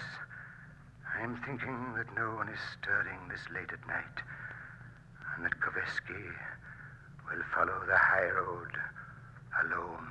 You have decided what to do, Matthias? Yes, I will do it. I will risk it. Go on. Koveski asks how far it is to Mutzig. 4 leagues. I wish him well on his journey. He answers, God bless you. He goes out. He's gone. The axe. Where's the axe? Here, behind the door. Courage, Matthias, you shall have that precious money belt. You follow him? Yes, I have crossed the fields. Here is the old bridge, and there below the frozen rivulet. Oh, the dogs howl at Daniel's farm. How they howl. Kill the man. Kill the man.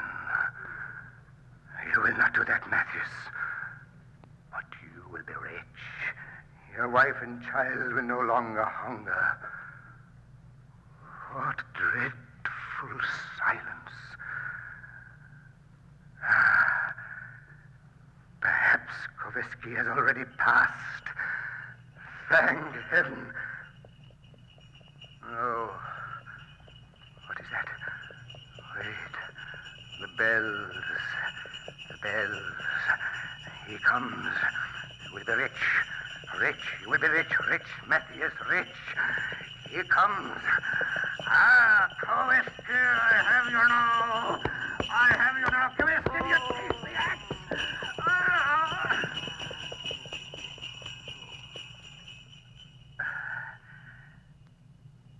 He does not move.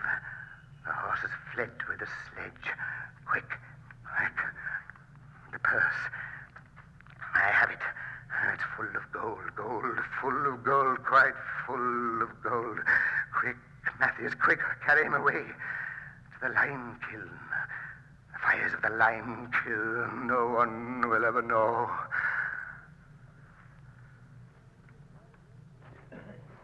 It is well, mesmerist.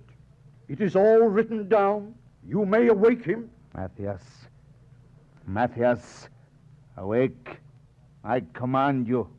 Where am I? Oh, yes. What is going on here? What is going on? Clark, hand the prisoner his deposition. Let him read it. Wretched fool, I've told all. I'm lost.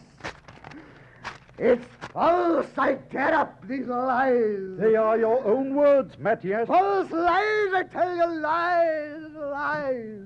Considering that on the night of the 24th of December, between midnight and 1 o'clock, Matthias committed the crime of assassination on one Kowalski, the court condemns the said Matthias to be hanged by the neck until he is dead. Rope. They're putting it around my neck. No. No. Matthias, get up. 'Tis morning, Matthias. 'Tis late, and all our guests are below for the wedding. Aye, Burgomaster. All is waiting for Annette's wedding. Matthias! Matthias!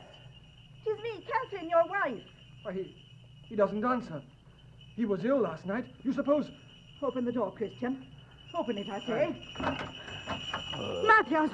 Oh! Why, he's sitting up in bed, clutching his neck as if... Oh, Cutthroat! Matthias! It's Emilius.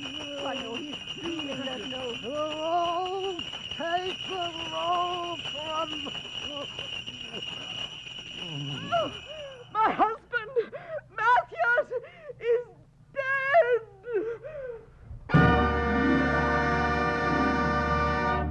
Horrible, Sir Henry. Horrible. Horrible, perhaps, but that play made me a star. That book and the manager who had faith in me, he was an American, by the way. What? England's greatest actor brought forth by an American. Can that be? Well, you may marvel, but truth it is. H.L. Bateman, his name was. Hezekiah Linthicum Bateman. Doesn't that name sound American? Yes, but why an American? Oh, I picked the play, of course. He was an American manager in London, and he chose me to star for him. Really a dolt of a fellow. But with my guidance... Sir, perhaps we do well not to chide Americans. You and I are no longer mortals, but the England in which we lived is mortal still. In these days, England looks across Atlantic for a friend. Yes, spirit of woman, you are right.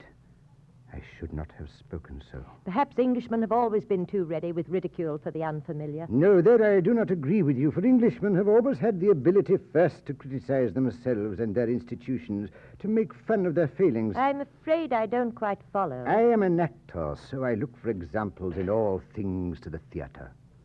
As one who could criticize, there is the playwright W.S. Gilbert. Gilbert? Do you mean that Gilbert who worked with Sir Arthur Sullivan? Oh, Sir Arthur, a noble gentleman. Yes, but I would say perhaps that it was Sir Arthur who worked with Gilbert. Perhaps if Gilbert had not had such ready criticism for England, he too would have been knighted much sooner.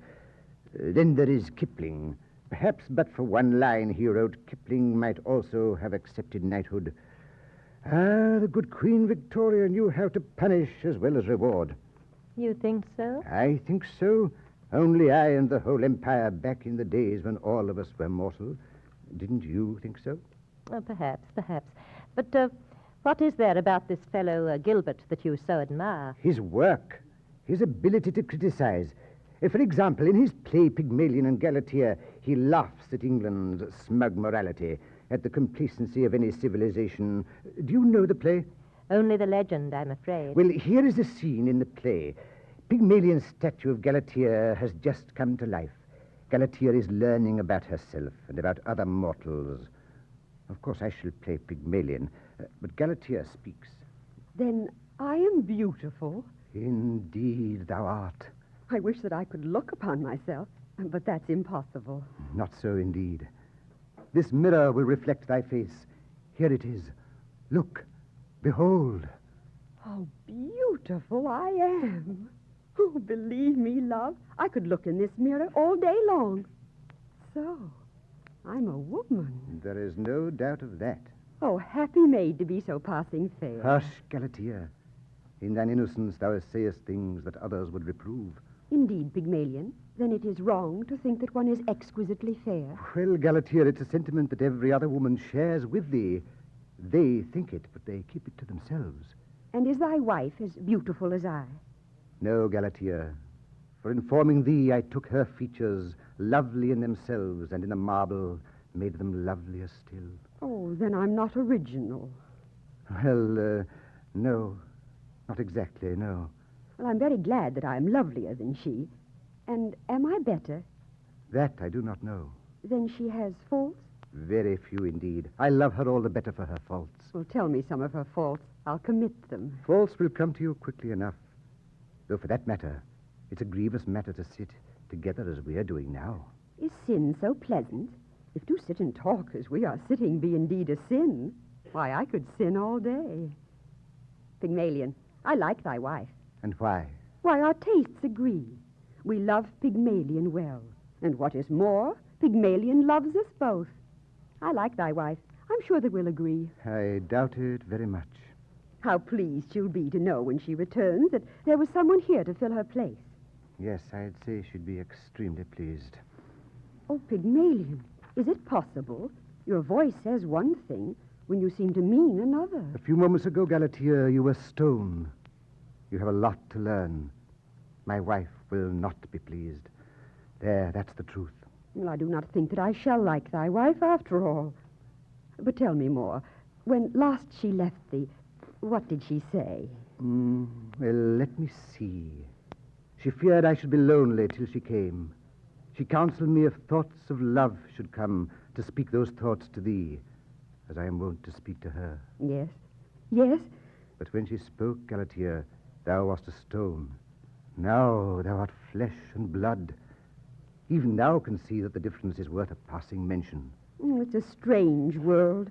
A woman fears her husband will be lonely till she comes, and will not let me cheer his loneliness.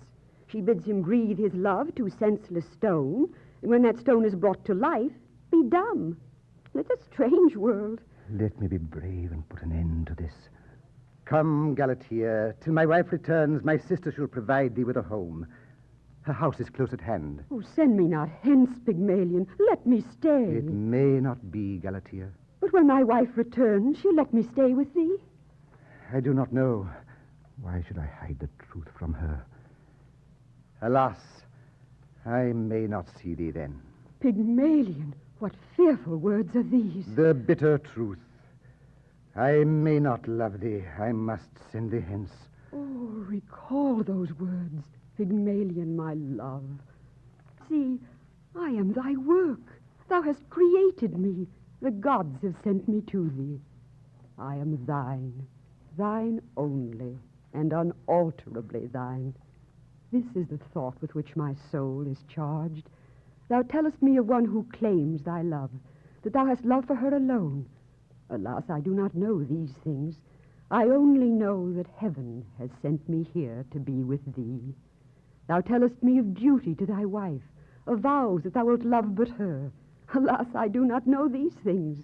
I only know that heaven who sent me here has given me one all-absorbing duty to discharge, to love thee and to make thee love again. No. No. Oh, Galatea. Oh.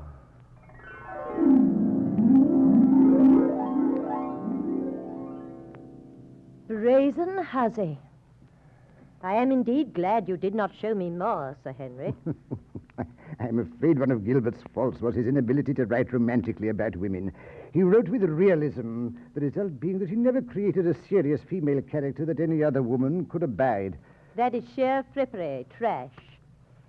As a mortal, Sir Henry Irving, you represented the English theatre during the time of Victoria. Is this all the theatre had to offer? Ah, I see. You want something with more of a moral, eh? Well, something more nearly approaching the ideal of an honest, God-fearing people. Sir, that was England in the time when I was a mortal. Let me see.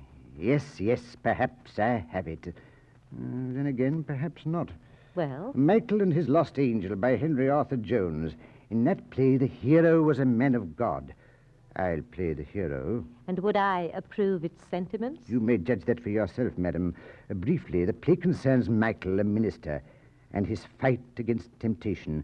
Michael's library worker is a widower named Andrew, and Andrew's daughter, Rose, has been discovered to be a maid of errant ways.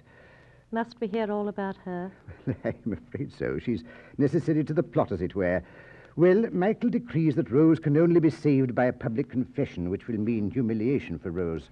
Honest confession is good for the soul. Yes, that's what Michael said. At the time, he was sincere about it, too. Well, into Michael's parish there moved a rich and a beautiful widow, Audrey Lesden, and she formed a fatal attraction for Michael. By chance, Michael and Audrey were forced to spend a night on an island, a fact which Andrew discovered. They decided that they loved each other and would be married. Then Audrey learned that her husband was alive and that she was still married to him. She has just told Michael of this, and he is stunned. Speak to me. Say that you aren't sorry. Say that deep down in your inmost heart you aren't sorry for what has passed. Sorry? No, heaven forgive me, I'm not sorry. I can't be. I wish I could. Oh, now I know you love me. If only you dared be as bold as I dare. To dare everything. Dare? We love each other. Our loves and lives are in our own hands. Can't you see, Audrey, that we are halfway down the precipice? We'll go no further. From this moment we part. I toil back to repentance and peace one way. You toil back another. I'll never think of you from this moment. You do the same. Heaven giving us grace, ask only one thing for yourself and me, that we may forget each other. I was right about man's love, Michael. You were all cowards. There's not one of you that doesn't think first of his comfort, or his pocket, or his honor, or his skin, or his soul, and second of the woman he thinks he loves. Forget you. Do you think that possible? Do you think I was jesting with you when I gave you my love? I'm afraid my memory retains such trifles. Forget you. I have no guide but you. Wherever you go, I shall follow, be sure of that. But why can't you be my better angel, now that I've lost my good angel? If you love me as you say, you can yet be the master influence in my life.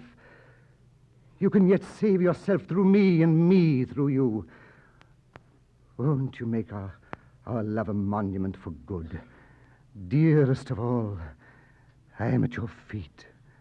I think you come from heaven, and I'm all obedience to you. You are my angel. Lead me not back to sin. Lead me toward heaven. You can, even now. What do you wish me to do?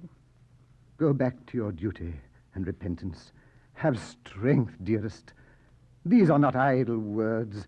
Duty, purity, holiness. Love is nothing without them.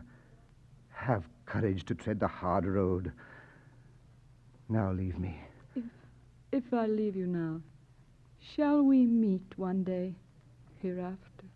Yes. You're sure? You do believe it? With all my heart. And you'll stay here and carry on your work. Restore the church and let me think that I'm helping you. I can't do that now. Yes. But with that money, your money... Many churches are built with sinners' money. Do this for me. If I dared, if it would come to good. You know how dear a hope it has been to me all my life through to restore the old church. Do it because I ask it. You will? And you'll leave me. Leave this place because I ask it. You will. I love you. I obey. And listen to this, Michael. Whatever happens, I shall never belong to anybody but you. You understand? I understand. I shall never belong to anybody but you, Michael. But here comes Andrew up the pathway to the study. I'll go out this back way. Goodbye, Michael. You won't begin work this morning, I suppose? What? Oh, work. Yes, Andrew. Yes, I will work. Oh, here is the manuscript. Where is the place? 51st Psalm, verse 3. Have you found it? Why, what are you looking at? I can't bear it, Andrew. I tell you, I can't bear it. Can't bear what? Don't I tell you that all is safe? I shan't blab, I assure you. No one shall ever know. But you know. I shall never remind you of it. But you do, you do. Your presence reminds me. Shall I leave you now and come again by and by? No, stay. You've sent for Rose to come home as I asked. No. No? I don't want to have her in this place where everybody knows about her, where she will see every day the people to whom she confessed from the pulpit. Won't you send for her, Andrew, to please me? She's well enough where she is. Shall we go on with the work? No. Oh, what ought I to do now, Andrew? Mete out to yourself the same measure you meted out to others. To my Rose. Confess. In public. I can't, I daren't. I'm a coward, a weak, miserable coward. Don't judge me harshly, Andrew. Don't be hard on me. Come, sir, shall we get on with our work? Here is the verse. I will read it to you. For I acknowledge my transgressions, and my sin is ever before me.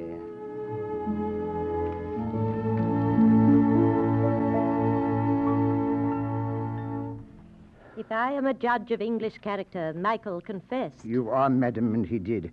He confessed.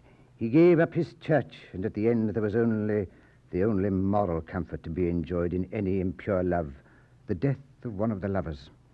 And the one who died, it was not Michael. There speaks the true woman. It was not Michael, no.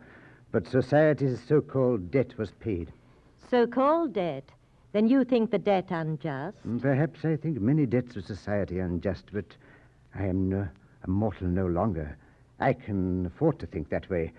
Why, one of the greatest plays of my era was called The Second Mrs. Tanqueray by Arthur Wing Pinero.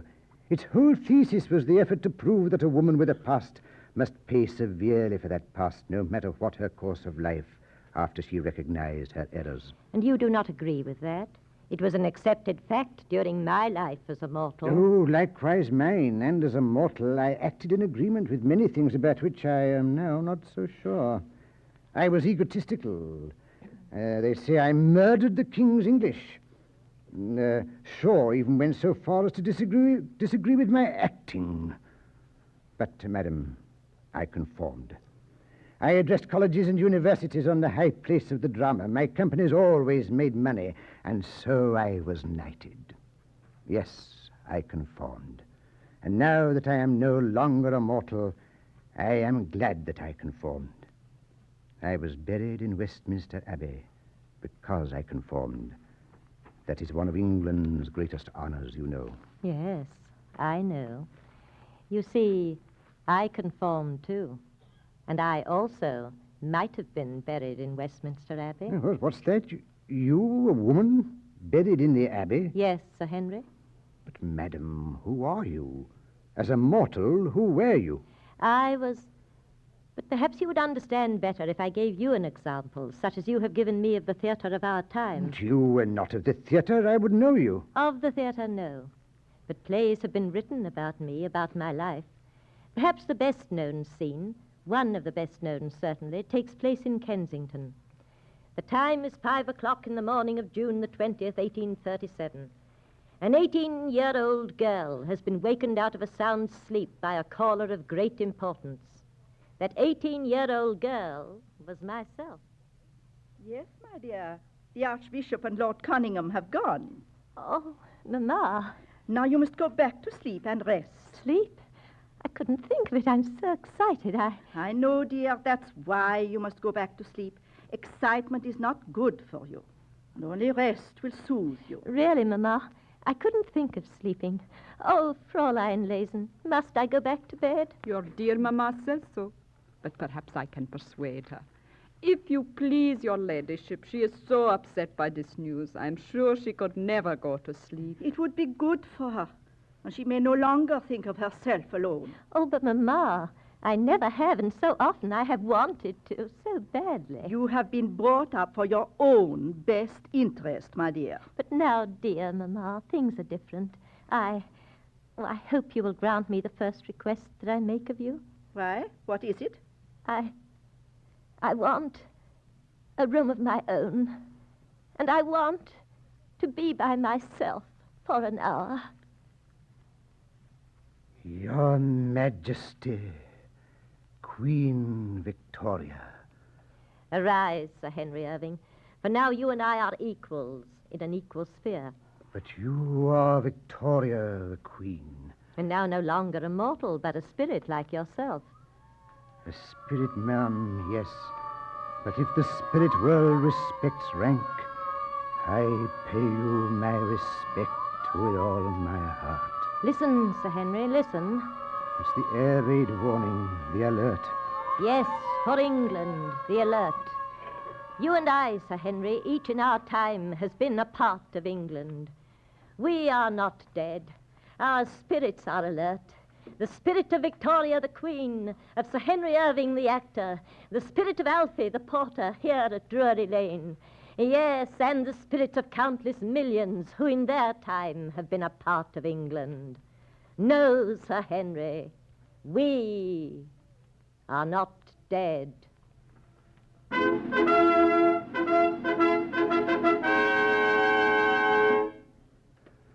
During the past hour, you have heard Curtain Calls for the Queen, a fantasy by Welburn Kelly on the drama in England during the reign of Queen Victoria.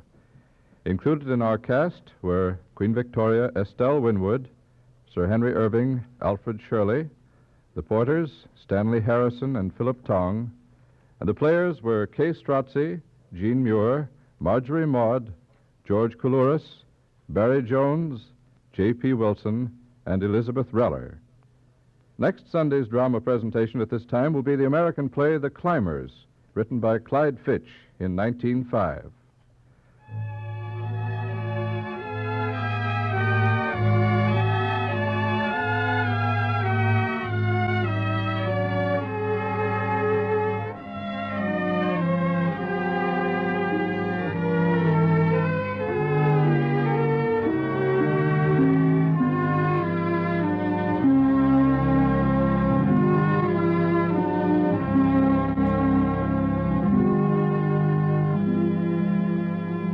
A Great Plays Drama Guide by Blevins Davis, who arranged for the series, is available to our radio audience at the cost of 25 cents. Send coin or money orders to Great Plays, National Broadcasting Company, New York City. The Great Plays Drama Guide contains a summary of the plot, sketch of the author's life, and pertinent facts about each of the 30 plays in this series. Consult your local library for reading material on the remaining great plays of the series.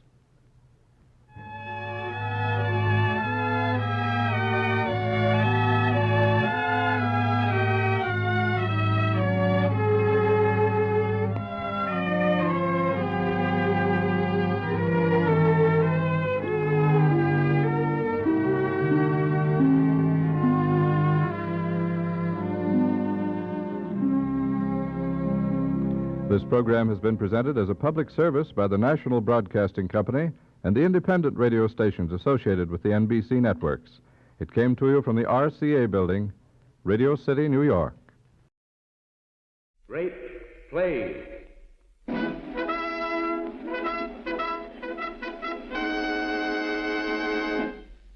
The Great Plays series of the National Broadcasting Company presents an original radio script by Charles Newton on the drama of the English Restoration, 1660 to 1700.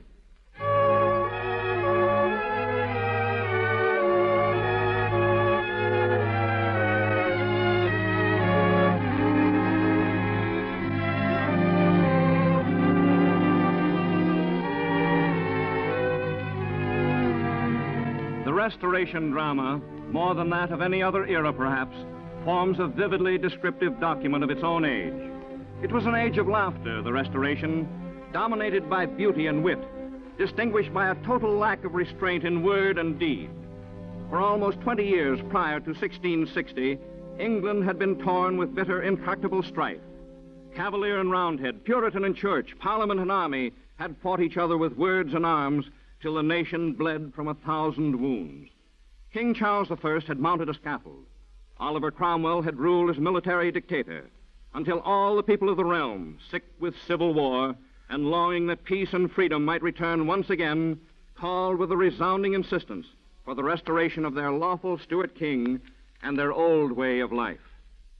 And so it was that on the 25th of May in 1660, Charles II landed on English soil in Dover and restored the monarchy. Listen. Samuel Pepys, the immortal diarist, will tell you in words he wrote at the time of Charles' return to England, an event that marked the beginning of the Restoration. I got on shore when the king did, who was received by General Monk with all immeasurable love and respect. Infinite the crowd of people, and the gallantry of the horsemen, citizens, and noblemen of all sorts. The mayor of the town come and give him his white staff, the badge of his place, and a canopy was provided for him to stand under. Never was there so general a content as there is now, and the shouting and joy expressed by all is past imagination, and thence to London, which it is impossible to relate the glory of this day. Only the city had a light like a glory round about it, with bonfires. Days and nights, weeks and months of jubilation followed, and the pattern they took was one cut by the king himself, for it was rightly that Charles II was known as the Merry Monarch. Once again, after the long years of interregnum, an endless crowd of courtiers and fine ladies crowded entrances to the royal palace at Whitehall with their gorgeous carriages. The taverns were crowded from noon to night to dawn. The theaters reopened. Masked ladies of careless reputation once more strolled the streets. Gentlemen polished up their swords and their wit, and with a brittle, studied elegance of thought and speech, showed the world that there was no moral disgrace unless it were to take even the slightest essential of life seriously. Listen to this typical conversation of London gallants that we have taken from William Wycherley's comedy, The Country Wife. Even love is condemned as rather dull at that. Oh, I say, how very marvelous. Pox on love and wenching. Oh, yes. Women serve but to keep a man from better company. Oh, yes. But good fellowship and friendship are lasting, rational, and manly pleasures. For all that, Horner, give me some of those pleasures you call effeminate, too. They help to relish one another. They disturb one another. I tell you, 'tis as hard to be a good fellow, a good friend, and a lover of women as 'tis to be a good fellow, a good friend, and a lover of money. Oh, you cannot follow both. Then choose your side. Wine gives you liberty. Love takes it away. Gad, he's in the right on. Wine gives you joy. Love, grief, and tortures. Wine makes us witty. Love only sots. Wine makes us sleep. Love breaks it. By the word, he has reason, Harcourt. Wine makes us witty to be... Wine makes us princes. Love makes us beggars, poor rogues, egad, and wine... Oh, there's one converted. No. Love and wine, oil and vinegar. Oh, yes, I grant it. Love will still be uppermost. Come, for my part, I will have only those glorious manly pleasures of being very drunk and very slovenly. There, as you have heard it from Wycherley's play, is an example of the amused aloofness and the fine, studied carelessness of the Restoration gentleman. We owe our liberally documented picture of him to that and many other contemporary plays in which he takes a leading role. We will discuss those plays with you today, and the Restoration Theater in which they were acted.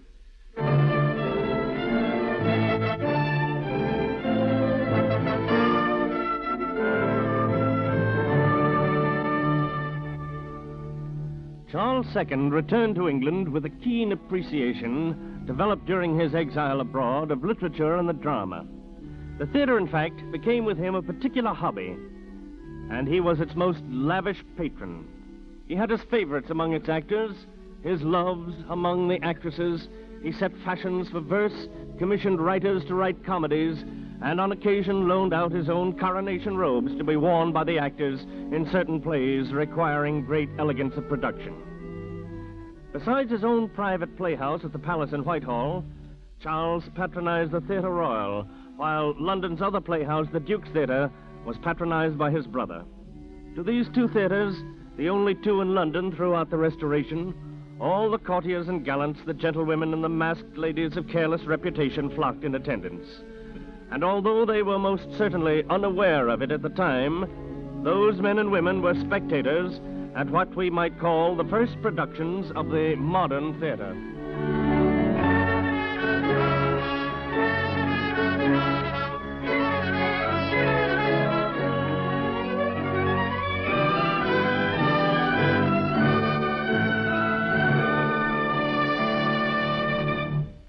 Yes, the theater of the Restoration developed play production to a point far beyond anything reached by the Elizabethans.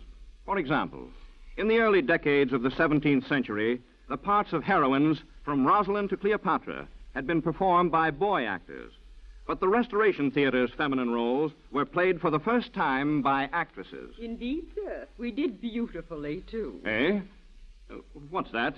We, madam? Those actresses of whom you talk. I was one of them myself, sir. I am Pretty Witty Nellie. In short, Mistress Nell Gwynn. Nell Gwynn, the most famous of all Restoration actresses. You do me no more than justice, sir. Well, madam, our script hardly calls for your appearance, but tell me, what were your favorite roles?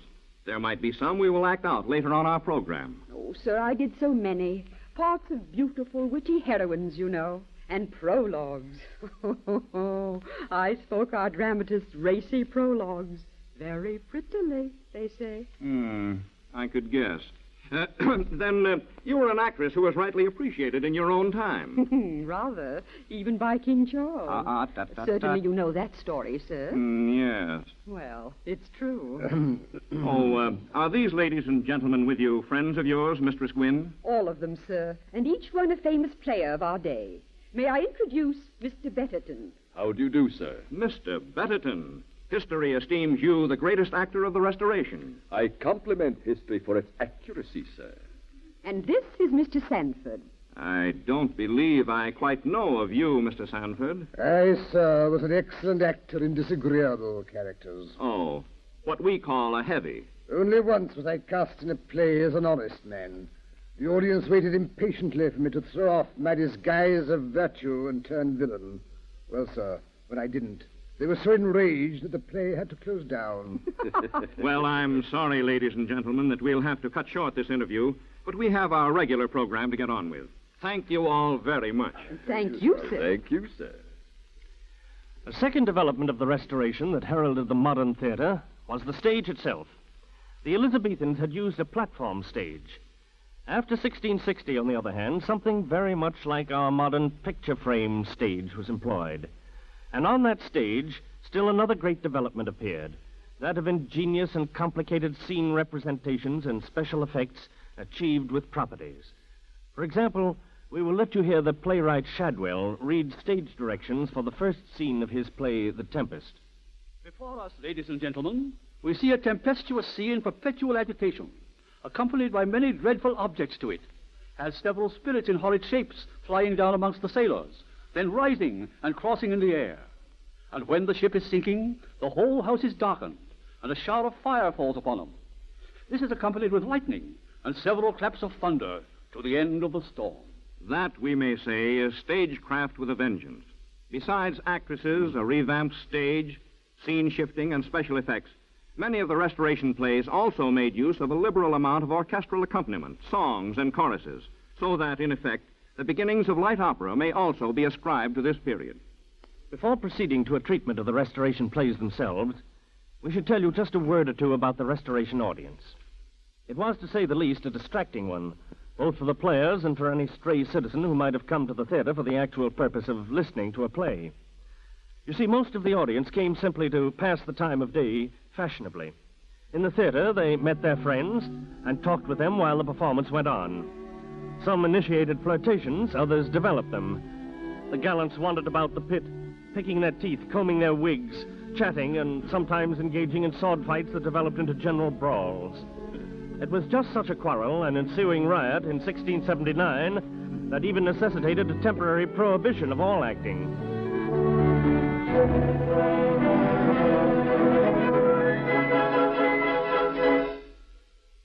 You can understand, therefore, that it took a good play to command the attention of a Restoration audience.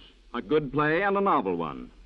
In the course of years that followed Charles' return and the reopening of the theaters, many able Restoration dramatists provided the London public with both. The names of Dryden, Wycherley, Etheridge, Congreve, and Otway became better known than those of earls and statesmen. And we will play you excerpts during the course of this program from the works of each. But in 1660, when the theaters first reopened, those names were unknown. To give their audiences entertainment, Restoration theater managers first resorted largely to revivals and new adaptations of plays from the last age. For instance, Sir William Davenant, manager of the Duke's Theater, made a considerable success with Shakespearean revivals. But when Davenant staged Macbeth, he thought it necessary to make many improvements on Shakespeare's original. Let's listen to him now at rehearsal. Come with you. Finish your scene. Out with it now. This is a chorus. Fair is foul and foul is fair. Hover through the fog and filthy air. No, never. That text not clear enough. Fair is foul and foul is fair. Audiences won't know what you're talking about. Change to, let's see. To us fair weather's foul and foul is fair.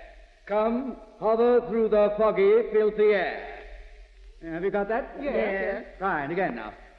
To us fair weather's foul and foul is fair. Come hover through the foggy, filthy air.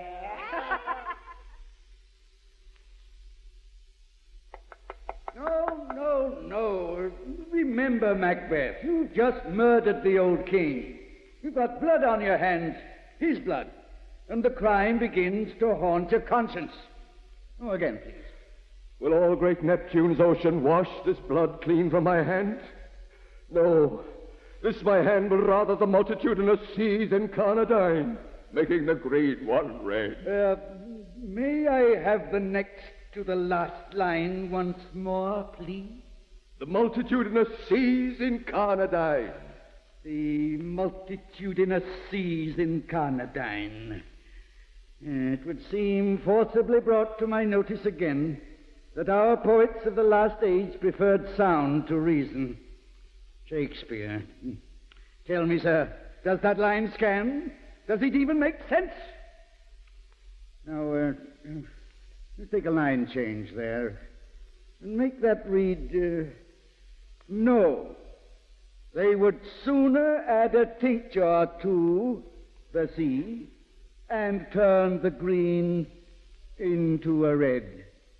Into a red. Have you got that? Yes. Yes. Then let's proceed, please. No, they would sooner add a tincture to the sea and turn the green into a red. Yes, the Restoration was an age of reason, and Davenant was no more than a man of the times to reject such magnificent word coinages as multitudinous and incarnadine, because such words had no place in the vocabulary of contemporary conversation. In fact, the mighty rhetoric of Shakespeare and the Elizabethans had come to be looked on rather patronizingly by men of the late 17th century as a product of a rough, untutored age. The critic Thomas Rymer summed up the opinion of many in those passages of his Short View of Tragedy in which he discusses one of Shakespeare's greatest tragedies, Othello. There is nothing in the noble Desdemona, heroine of Othello, that is not below any country chambermaid with us today. No woman bred out of a pigsty could talk so meanly. And as for Shakespearean tragedy in general, well, in the neighing of a horse or in the growling of a mastiff, there is a meaning, there is as lively expression, and may I say more humanity than many times in the tragical flights of Shakespeare. That was the verdict of the Restoration delivered by Thomas Rymer on the greatest poet-playwright of literature. It was only to be suspected then that the Restoration dramatist should attempt to substitute for the romantic tragedies of Shakespeare and his contemporaries some other type of better, serious drama. The story of how they did attempt this and how the experiment blazed like a comet and disappeared as quickly on the horizons of English drama, that story we tell you now. Its title, John Dryden and the Rhymed Heroic Tragedy. Seldom has a single man dominated the literature of his times as did John Dryden. Poet, dramatist, and critic, poet laureate, author of 30 plays, and eminent translator of Virgil, Dryden's literary output was prodigious. Not only was Dryden a prolific writer, he was a consummate craftsman in every line he wrote. Stay, sir. Your praise runs beyond reason. I beg your pardon. My sources for that statement are unimpeachable. Unimpeachable, perhaps, but colored, no doubt. Well, who are you to contradict what I say? I, sir, am John Dryden. Well, wonders will never cease. Well, if what you say is true, we appreciate your appearance here today. What a shame. What a shame. Hey, what's that? Tell me, sir, what century is this? Why, the 20th, of course, unless I'm going crazy and we've slipped back into your age. The 20th century. I see, then, that our English language has suffered relapse since my day. She's as rough as that of the surly Elizabethans. What have I said? You said, sir, we appreciate your appearance here today. Well, do you find fault with that? In my age of faultless conversation, a man would have been better mannered. A man would have said, Sir, we are honored with your presence. If there is aught we may proffer for your entertainment, we are, sir, your most humble and most obedient servant. Well, we beg your pardon, sir. However, we must proceed with the program. We were about to describe the development of the heroic tragedy and restoration drama, a development in which you, Mr. Dryden, played the major part. It is true. Proceed. The heroic tragedy, which enjoyed an extraordinary degree of popularity between 1660 and 80, was nothing more nor less than a heroic poem, such as Homer's Iliad or Virgil's Aeneid, set forth in dramatic form through the medium of rhymed couplets. It was not new to the stage. No mature work of art can be completely novel, but represented rather the culmination of a development which had begun with the Elizabethans. True enough, sir. Even use of couplets was not so much a new way amongst us of the Restoration as an old way new revived. Somehow that sentence has a familiar ring to it. Are you quoting someone by any chance, Mr. Dryden? Sir, I'm quoting myself. One might quote oneself here, might one not? Yes, certainly one might. But come, sir, I suggest that you play some short illustrative scene from my heroic play, The Conquest of Granada, before you proceed with your narrative. Such a passage as would prove the word heroic, which we call these plays. Our actors know just such a scene from Part 2 of The Conquest of Granada.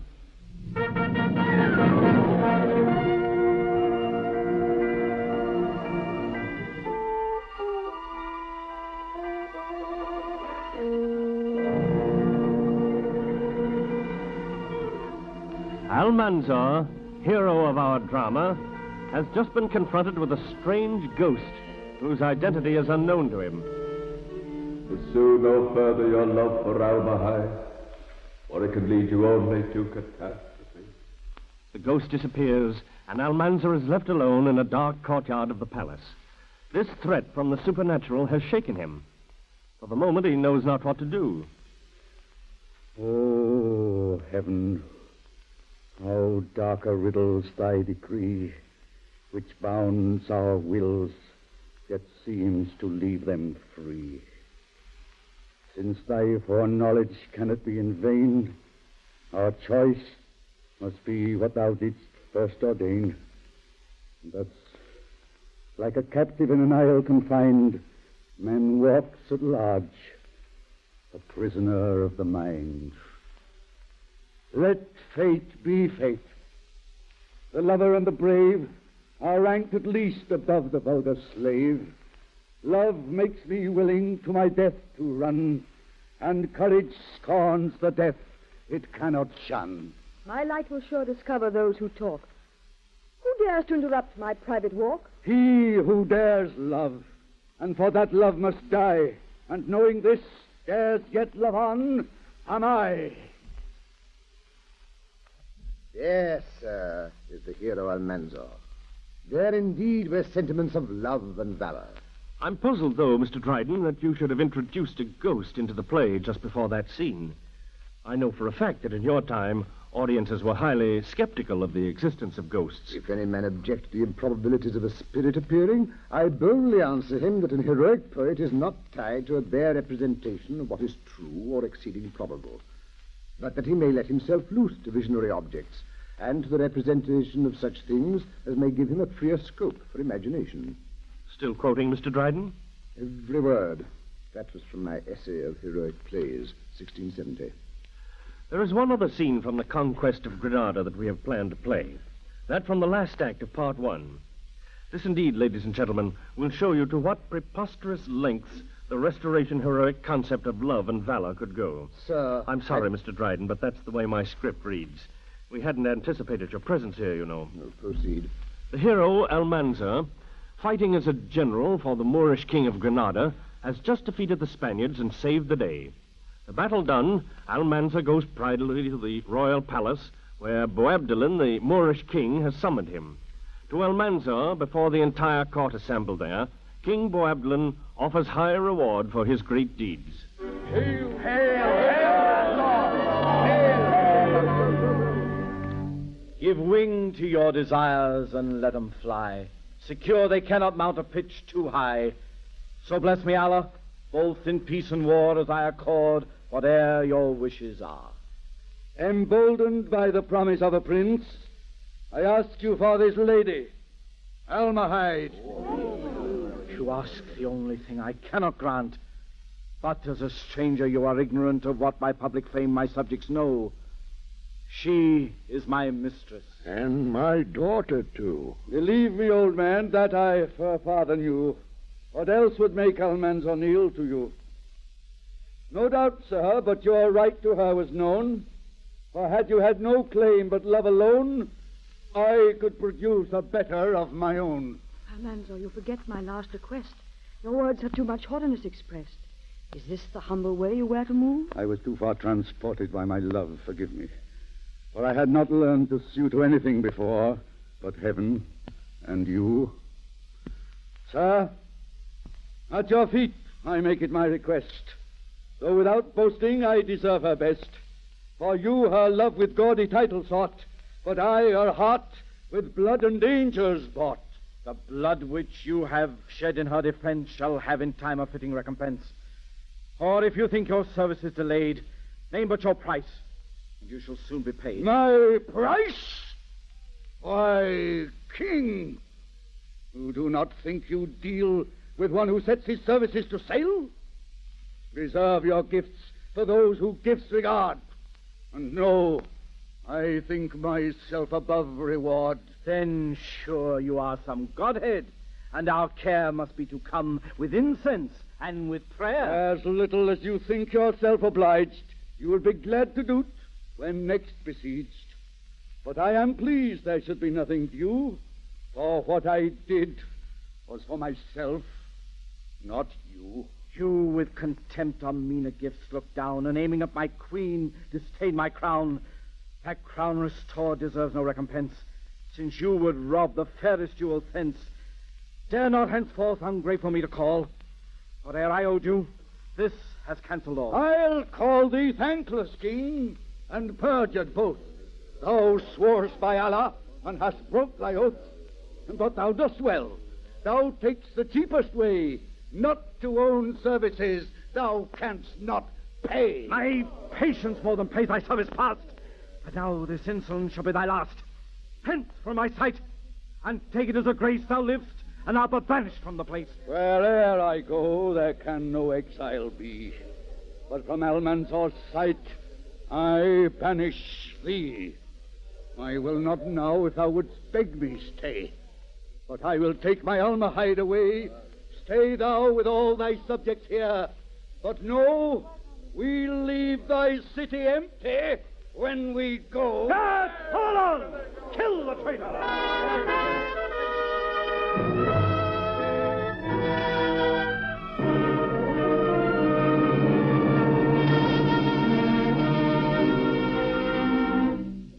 So it was that the hero Almanzor demanded as reward for his services his sovereign's own queen. Was that not stretching even love and valor to a sticking point, Mr. Dryden? Was not that an action beyond reason? Arrogance to be deplored? I confess I have only represented a practicable virtue mixed with the frailties and imperfections of human life. Still quoting your own critical essays, Mr. Dryden? Word for word.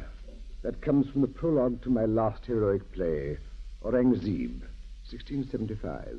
And we of today consider your Aurangzeb the best of your heroic plays. Your hero in that drama was more human, more real. You remember the scene in which Nur Mahal, the Queen of India, begs him to accept her love? And Aurangzeb, knowing that to refuse means death, spurns her love and spurns life as well.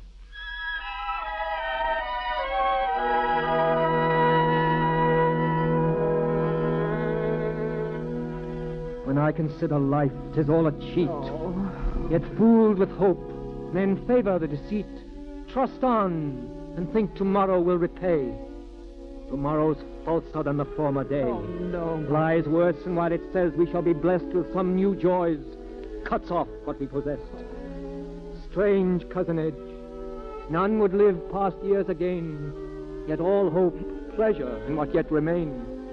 and from the dregs of life think to receive what the first sprightly running could not give. No, Mahal, I am tired with waiting for this chemic gold, which fools us young and beggars us when old. 'Tis not for nothing that we life pursue. It pays ill that's new. Each day's a mistress unenjoyed before. Like travelers, we're pleased with seeing more. Did you but know what joys your way attend, you would not hurry to your journey's end. I need not haste the end of life to meet. The precipice is just beneath my feet.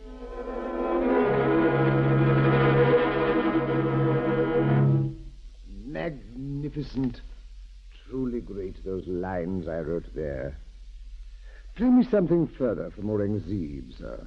Sorry, Mr. Dryden, but we've already spent too much time on the heroic plays. Remember, sir, that the Restoration drama is noted above all else for its comedies. Oh, well, From now on, we'll speak of them.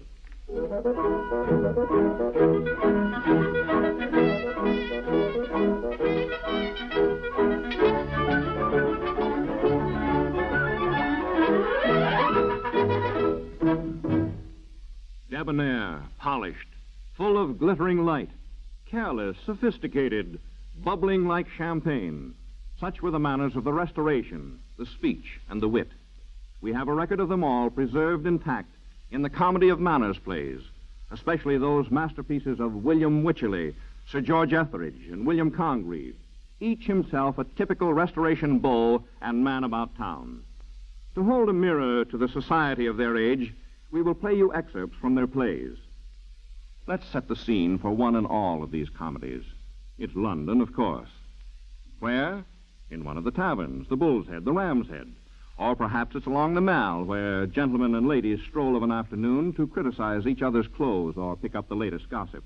Or, then again, our scene might be laid in the gorgeous salon of some wealthy city lady, to whom the gallants and city beaux pay regular court. Our characters? Well, there's always a sophisticated gallant or two, handsome and witty. There's always a young lady, beautiful and, of course, with a large dowry. Then, too, there's a would-be wit, overdressed, pretentious, dull. A man who tries hard to consort with his betters so that he may become more like them. But, hold on. We'll introduce you to such a man, a character from William Congreve's play, The Way of the World, a would-be wit named Witwoud. In the following scene, Witwoud comes across two gallants, both acquaintances of his, in a tavern. Afford me your compassion, my dears. Pity me, Fainall. Oh, Mirabelle, pity me. Oh, I do from my soul. Why, what's the matter? A messenger, a mule, a beast of burden. He's brought me a letter from the fool, my brother. As heavy as a panegyric in a funeral sermon. Or a copy of a commendatory verses from one poet to another. A fool and your brother, Witwoud? Aye, Mirabelle. My half-brother. My half-brother he is, no near upon honor. Ah, then 'tis possible he may be but half a fool. Good, Mirabelle. Oh, good. Hang him, don't let's talk of him. Fainall, my dear, I ask 10,000 pardons. Oh, Gad, I forgot what I was going to say now. Oh, I thank you heartily. No, but prithee excuse me. My memory is such a memory. Have a care for such apologies, Witwoud. But I never knew a fool but he affected to complain either of the spleen or of his memory. There you have him, the drawling, affected fool of the Restoration comedies. But so far, we have painted him only in part.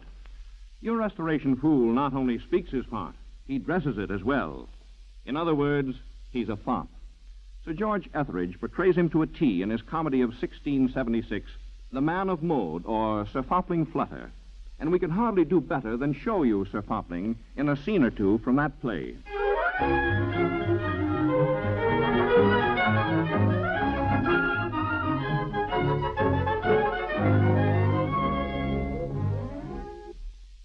In the first scene of Act One, we find Mr. Dorimant, a gallant to the teeth, conversing with two friends of his, young Belair and Mr. Medley. Time and again, he has been interrupted by his man, Handy, who is trying to put the finishing touches on his afternoon attire. Finally, Dorimant becomes irritated. Leave your unnecessary fiddling, Handy. A wasp that's buzzing around a man's nose at dinner is not more troublesome than thou art. You'll love to have your clothes hanged just so, sir. I love to be well dressed, sir, and think it no scandal to my understanding. Will you use the essence or orange flower water? I will smell as I do today. No offense to the ladies' noses. Your pleasure, sir. Oh, your cravat now, sir. That a man's excellency should lie in neatly tying of a ribbon or a cravat. Is it not ridiculous, Medley? There is a great critic, I hear, in these matters. Lately arrived, piping hot from Paris. Oh, Sir Fopling Flutter, you mean? The same, Belair. Oh, yes. He thinks himself the pattern of modern gallantry. He is indeed the pattern of modern foppery. Yes. He was yesterday at the play with a pair of gloves up to his elbows. And a periwig more exactly curled than a lady's head newly dressed for a ball. What a pretty lisp he has. Oh, that he affects in imitation of the people of quality in France. His head stands for the most part on one side, and his looks are more languishing than a lady's, when she lolls at stretch in her coach or leans her head carelessly against the side of a box in the playhouse. He is a person, indeed, of great acquired folly. Oh, he's like many others, beholding to his education from making him so eminent a coxcomb. Many a fool have been lost to the world, had their indulgent parents wisely bestowed neither learning nor good breeding on them. Oh, he has been, as the Sparkish word is, brisk upon the ladies already. He was yesterday at my Aunt Towner's and gave Mrs. Lovett a catalogue of his good qualities under the character of a complete gentleman who, according to Sir Fopling, ought to dress well, dance well, fence well, have a genius for love letters, an agreeable voice for a chamber, be very amorous, something discreet, but not overconfident. That was Sir Fopling Flutter's catalogue of a gentleman's good qualities, the must of a restoration gallant. And we find that Sir Fopling is the butt of the true gentleman's satire, not because he swore by those musts, but because he committed the restoration's cardinal sin by overdoing them. Let's illustrate. The scene we play for you now is laid in the salon of wealthy Lady Townley. Our friends of recent acquaintance, Messrs. Dorimont and Medley, are here, together with Milady Townley, and a witty woman of the town, Mistress Lovett. To them, Milady Townley's page. The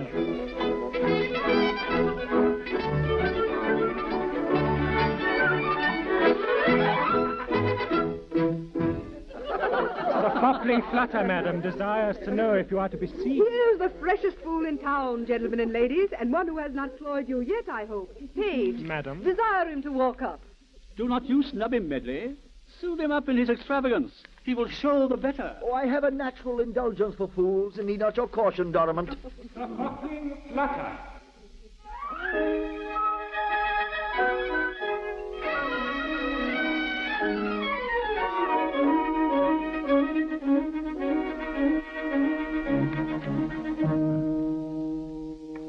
Hey!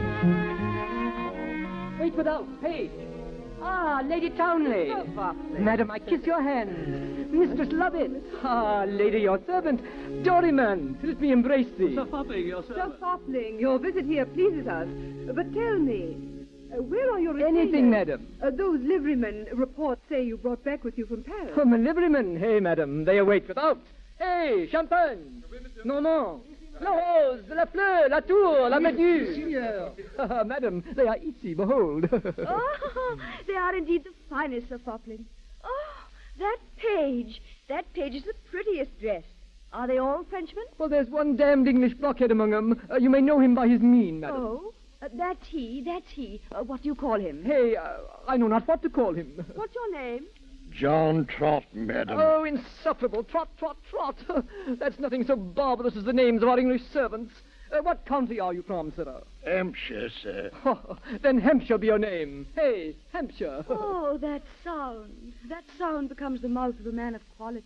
But, Dorimont, I neglect thee. And without lying, I have not met with any of my acquaintance who retain so much of Paris as thou dost. I would fain wear in fashion as long as I can, sir. Ah, thou art a man of wit and understandest the town. Prithee, let thee and I be intimate. Wit, I perceive, has more power over you than beauty, Sir Fopling. Else you would not have turned your back on this lady. 1,000 pardons, madam. The eclat of so much beauty, I confess, should have inspired me to further attentions. The brilliance of so much good language, sir, has more power than the little beauty I can boast. I never saw anything prettier than this high work on your point d'Espagne. It is not so rich as the Point de Venise. Not altogether, but looks cooler and is much more proper for the season. Dorimont, Is not that Medley? The same, sir. Oh, forgive me, sir. In this embarrass of civilities, I could not come to embrace thee sooner, Medley. I see you dress very fine, Sir Fopling. Oh, a slightly suit I made to appear in at my first arrival. Not worthy of your consideration. The pantaloon is very well mounted. Yes, yes. The tassels are new and pretty. I never saw a coat better cut. It makes me show long-waisted, and I think slender. That's the shape our ladies dote on. Your breech, though, is a handful too high in my eyes, Sir Fopling. Peace, Medley. I wished it lower 1,000 times, but a poxont 'twill not be. Lady Townley, fair madam, gentlemen, 1,000 pardons, but I must be on to the palace today. Hey, Champagne! Normand, La Rose, La Fleur, La Tour, La Verdure, Hampshire. We go, varlets. Au revoir, my lady. Au revoir, au revoir, au revoir.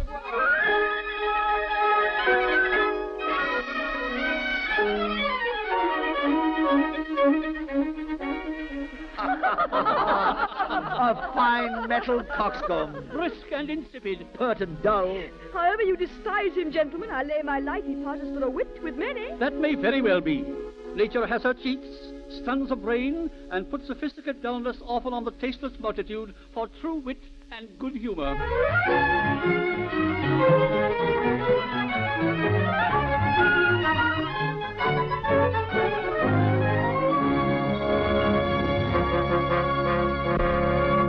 Such was the Frenchified Restoration fop as the comedy of manners portrayed him, and no dramatist of the times neglected to poke fun at his ridiculous extravagance. There was one other type character, too, who furnished them a fine opportunity for satire.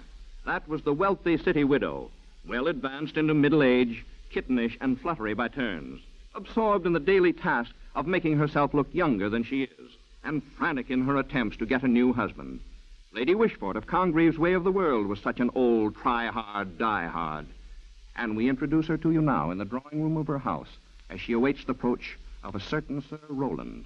Any man, understand, is, in her mind, a definite possibility. Sir Rowland, come in, say a salve, and are things in order? Yes, madam. I put wax lights in the sconces and placed the footmen in a row in the hall in their best liveries, with the coachman and postilion to fill up the etiquette. And have you pulled Villard, the coachman and postilion, that they may not stink of the stable when Sir Rowland comes by? Yes, madam. And are the dancers and the music ready, that he may be entertained in all points, with correspondence to his passion? All is ready, madam. And how do I look, Foible? Oh, most killing well, madam. Well, and how shall I receive him? In what figure shall I give his heart the first impression? Shall I sit? No, I won't sit. I'll walk from the door upon his entrance, and then turn full upon him. Oh, no, that would be too sudden. I'll lie down. I'll receive him in my little dressing room. There's a couch. Yes. I'll give the first impression on a couch. I won't lie, neither, but lean upon one elbow, with one foot a little dangling off, jogging in a thoughtful way, yes. And then, as soon as he appears, start and be surprised, and rise to meet him in a pretty disorder. Nothing is more alluring than a levee from a couch in some confusion. It shows the foot to advantage, and furnished with blushes and recomposing airs beyond comparison. Hark! There's a coach. 'Tis he, madam. Oh, Foible, Lady Wishfort, steady there. Congreve's Way of the World, acted first in the year 1700, was the last of the great comedy of manners cycle. The age of Charles II and the courtiers had given way to that of Queen Anne and the city beaux, and the Restoration period had ended. But before we conclude our brief glance at the comedy of manners, we will act for you one other scene from the Way of the World, a scene that shows your men and women of cosmopolitan, sophisticated London society side by side with the representative of what had once been the backbone of England, the rough-mannered, hale and hearty country squire.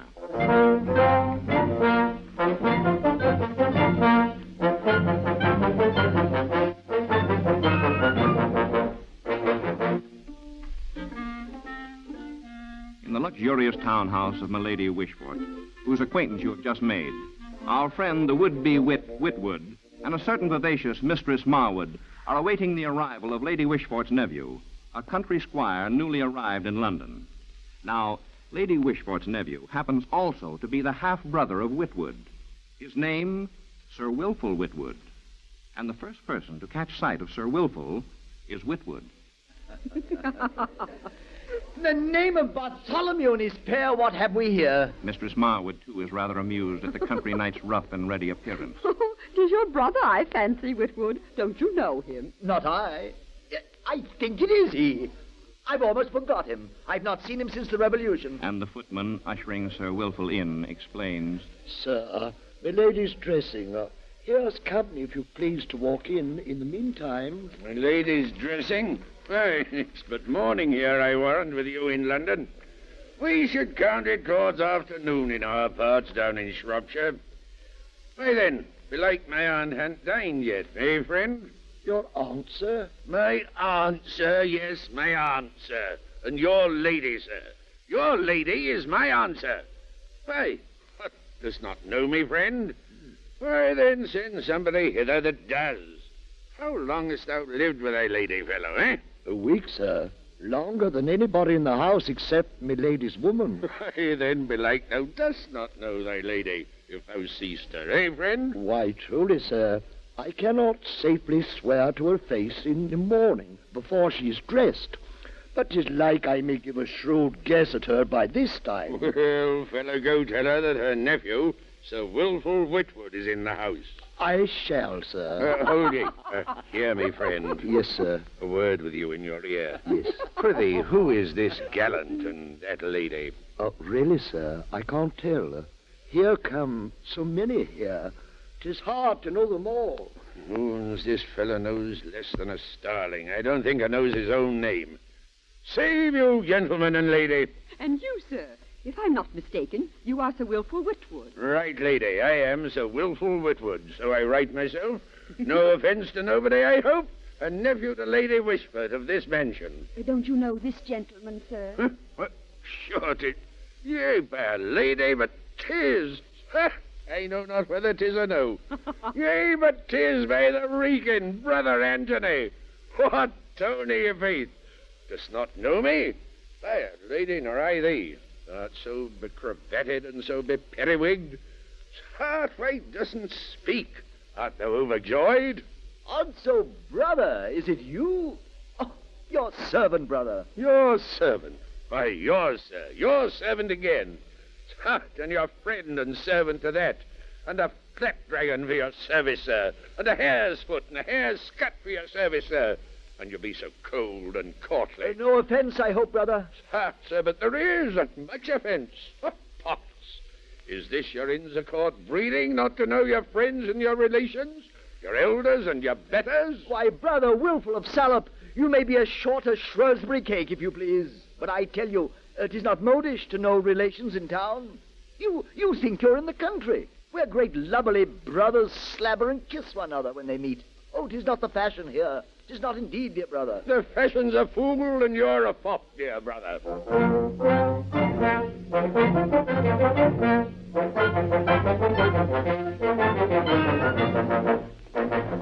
Score one for the country gentleman versus the city bull. But that was only the beginning. Congreve showed that even the country squire, last champion of bluff, straightforward manners, in a society dominated by snobbish city wits, could no longer hold his own. On the very night following the scene we have just represented, Sir Wilful Witwoud went the way of the world, too. He started out by drinking great quantities of sack, and soon became too unmanageable by far for his aunt's, Lady Wishfort's, taste. Oh, out upon it! Out upon it! At your age of discretion, and comport yourself at this rantipole rate. No offense, Aunt. Offense? As I'm a person, I'm ashamed of you. Yeah. Oh, poof. How you stink of wine. Aunt, and you grudge me your liquor? Make a bill. Give me more drink and take my purse. Say the word and I'll give it you. Wilful will do it. That's the word. Wilful will do it. That's my quest. My motto I've forgotten. Beastly creature, I know not what to do with you. I wish you were 1,000 leagues hence. Travel. Aye, travel. Get thee gone. Get thee but far enough to the Saracens or to the Tartars or the Turks. Turks? No, Turks. The Turks are infidels and believe not in the grape. You're Mohammedan, you're Muslim, dry stinker. No offense, Aunt. Turks, listen, Aunt. To drink is a Christian diversion, unknown to the Turk or the Persian. Let Mohammedan fools live by heathenish rules and be damned over teacups and coffee. But let British lads sing, crown a health to the king, and a pig for yourself and so me. Tony, heart greetings, Brother Whitwood. Your servant, brother, milady. Oh, good lack. What shall I do with this beastly tumbrel? Go lie down and sleep, you sot. Yeah. Or as I'm a person, I'll have you bastinadoed with broomsticks. Call up the wenches with the broomsticks. Hey, wenches! Where are the wenches? Dear Cousin Whitwood, get him away, and you will bind me to you inviolably.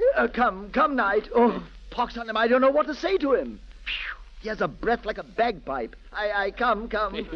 Lead on then, little Tony. I'll follow thee, my Anthony, my Anthony. And a pig by a solitary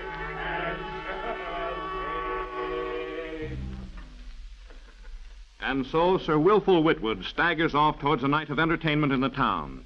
Sir Wilful Whitwood, the country squire, already corrupted by the attractions of city diversion, and, we feel, already near the point of selling his country estate to come live in London, study hard to polish up his manners and become a gallant. Such a course in Restoration times was what Congreve meant by the way of the world. Till now, we have tried to show you the predominating flavor of the Restoration, represented by its polite polishing of Shakespeare, its stylized, unreal, heroic tragedy, written in unnatural rhymed couplets, and its glittering effete comedy of manners. We find a remarkable absence of the robust language, sentiments, and action of the earlier Elizabethan dramas. There is one noteworthy exception, and our discussion of Restoration drama would not be complete without mention of it. In Thomas Otway's Venice Preserved, first acted in 1682, we find a play that contains all the vigor, the pace, and the romantic forcefulness of the Elizabethan plays themselves.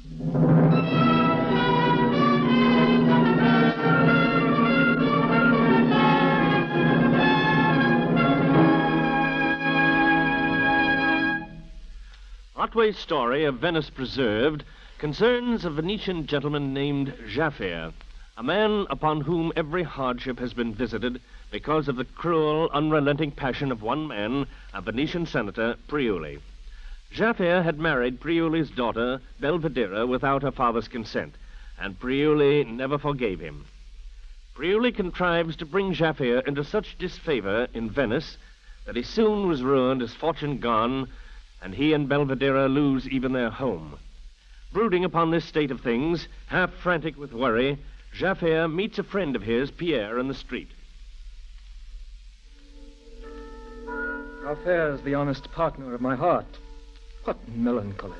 Not a word to spare me. I'm thinking, Pierre, how that damned starving quality called honesty got footing in the world. Why, powerful villainy first set it up, Jaffier, for its own ease and safety. Honest men are the soft, easy cushions on which knaves repose and fatten. Were all mankind villains, they'd starve each other. Lawyers would want practice, cutthroats reward. Honesty was a cheat invented first to bind the hands of bold, deserving rogues, that fools and cowards might sit safe in power and lord it uncontrolled above their betters. Then honesty is but a notion. Nothing else. Like wit, much talked of, not to be defined. He that pretends to most, too, has least share in it. 'Tis a ragged virtue, honesty, no more on't. Sure, thou art honesty, Pierre. So indeed men think me, but they're mistaken, Jaffier. I am a rogue as well as they. Yes, Jaffier, I am a villain. A villain? Yes, a most notorious villain. To see the sufferings of my fellow creatures and own myself a man. To see our senators cheat the deluded people with a show of liberty, which yet they ne'er must taste of. I think no safety can be here for virtue. and grieve my friend as much as thou to live in such a wretched state as this of Venice, where all people agree to spoil the public good and villains fatten with the brave man's labors. We have neither safety, unity, nor peace, for the foundation's lost of common good. Justice is lame as well as blind amongst us. Aye, Pierre, and we should weep for it. Nay, not weep, but burn. First burn and level Venice to our ruin. What? Starve like beggars' brats in frosty weather under a hedge and whine ourselves to death? No. There's a secret pride in bravely dying. Rats die in holes and corners. Dogs run mad. Man knows a braver remedy for sorrow than weeping or dying. Revenge. The attribute of the gods, they stamped it with their great image on our natures. Consider well the cause that calls upon thee, and if thou art base enough, die then. Remember thy Belvedere suffers too, Belvedere. Die. Damn first. Oh. Well uttered, but out with it. Swear a little. Swear. By sea and air, by earth, by heaven and hell, I will revenge Belvedere's tears. Hark thee, my friend. The cause of all her woe and mine is Priuli. Priuli is a senator. A dog. Agreed. Shoot him. With all my heart. No more. Where shall we meet at night? I'll tell thee. On the Rialto every night at 12, I take my evening's walk of meditation. There we two will meet and talk of precious mischief. Farewell. At 12. At any hour, my plagues will keep me waking.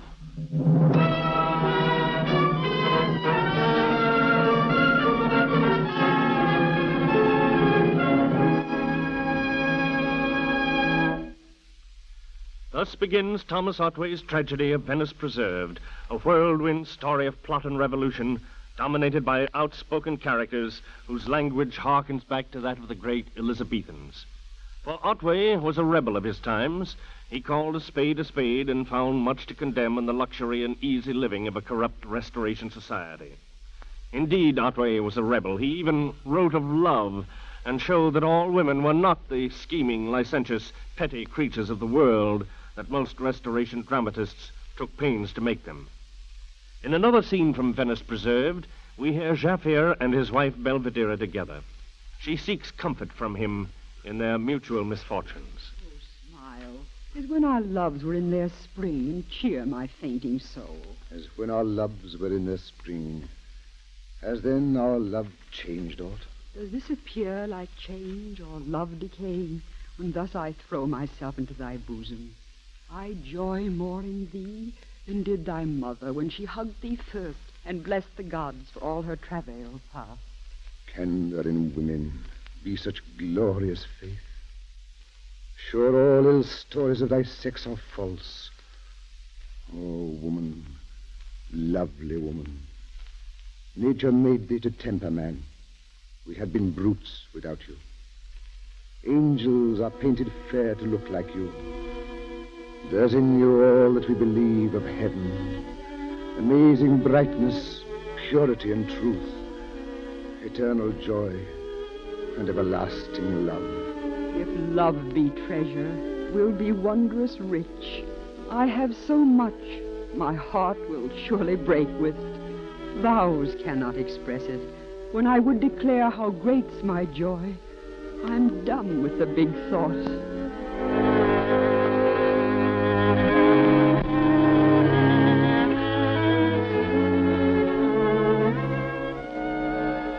But plays like Venice Preserved and dramatists like Otway were exceptions that proved few and far between during the 40-year period of the Restoration.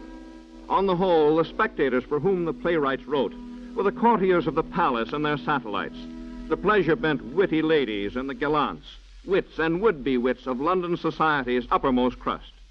These ladies and gentlemen went to the theater to be amused, and they had so little stomach for plays of a serious or tragic nature that even Romeo and Juliet, for their benefit, was changed to a tragicomedy with a happy ending.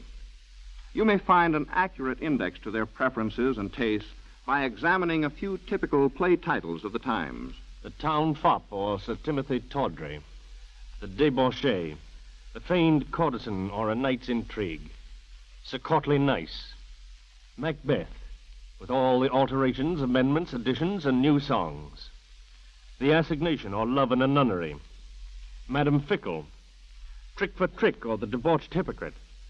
The Comical Revenge, or Love in a Tub. The Life and Death of Dr. Faustus, made into a farce. Marry, or Do Worse. Such titles indicate the superficial, sophisticated tastes of the age. And if we have failed to give you the complete flavor of Restoration entertainment, it is only because the great body of its plays are so unlicensed and racy that we would give offense to many by quoting from them. Slowly but surely, a reaction representative of the great body of conscientious, devout, middle-class Londoners set in against such theater entertainment and all that it represented. And this reaction eventually found a champion in the great divine Jeremy Collier. In his famous essay called A Short View of the Immorality and Profaneness of the English Stage, Collier threw down the gauge for respectability.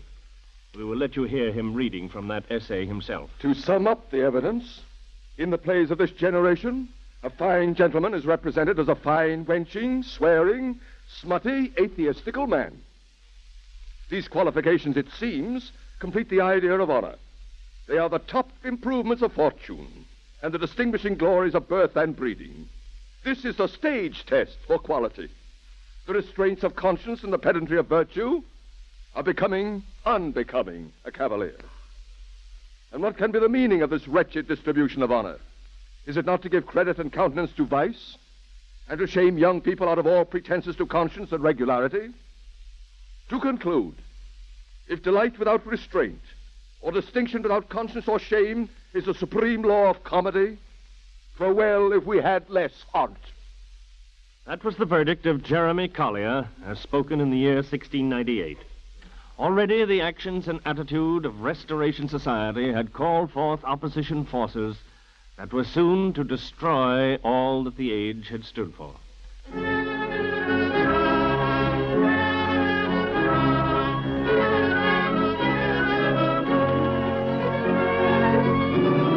During the past hour, you've heard an original script by Charles Newton on the drama of the English Restoration, 1660 to 1700. A Great Plays drama guide by Blevins Davis, who arranged for the series, is available to our radio audience at the cost of 25 cents. Send coin or money order to Great Plays, National Broadcasting Company, New York City.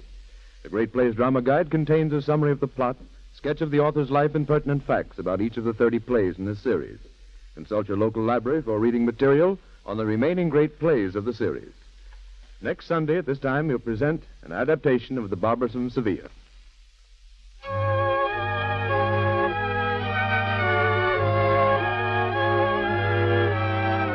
This program has been presented as a public service for the National Broadcasting Company and the independent radio stations associated with the NBC networks, and came to you from the RCA Building, Radio City, New York.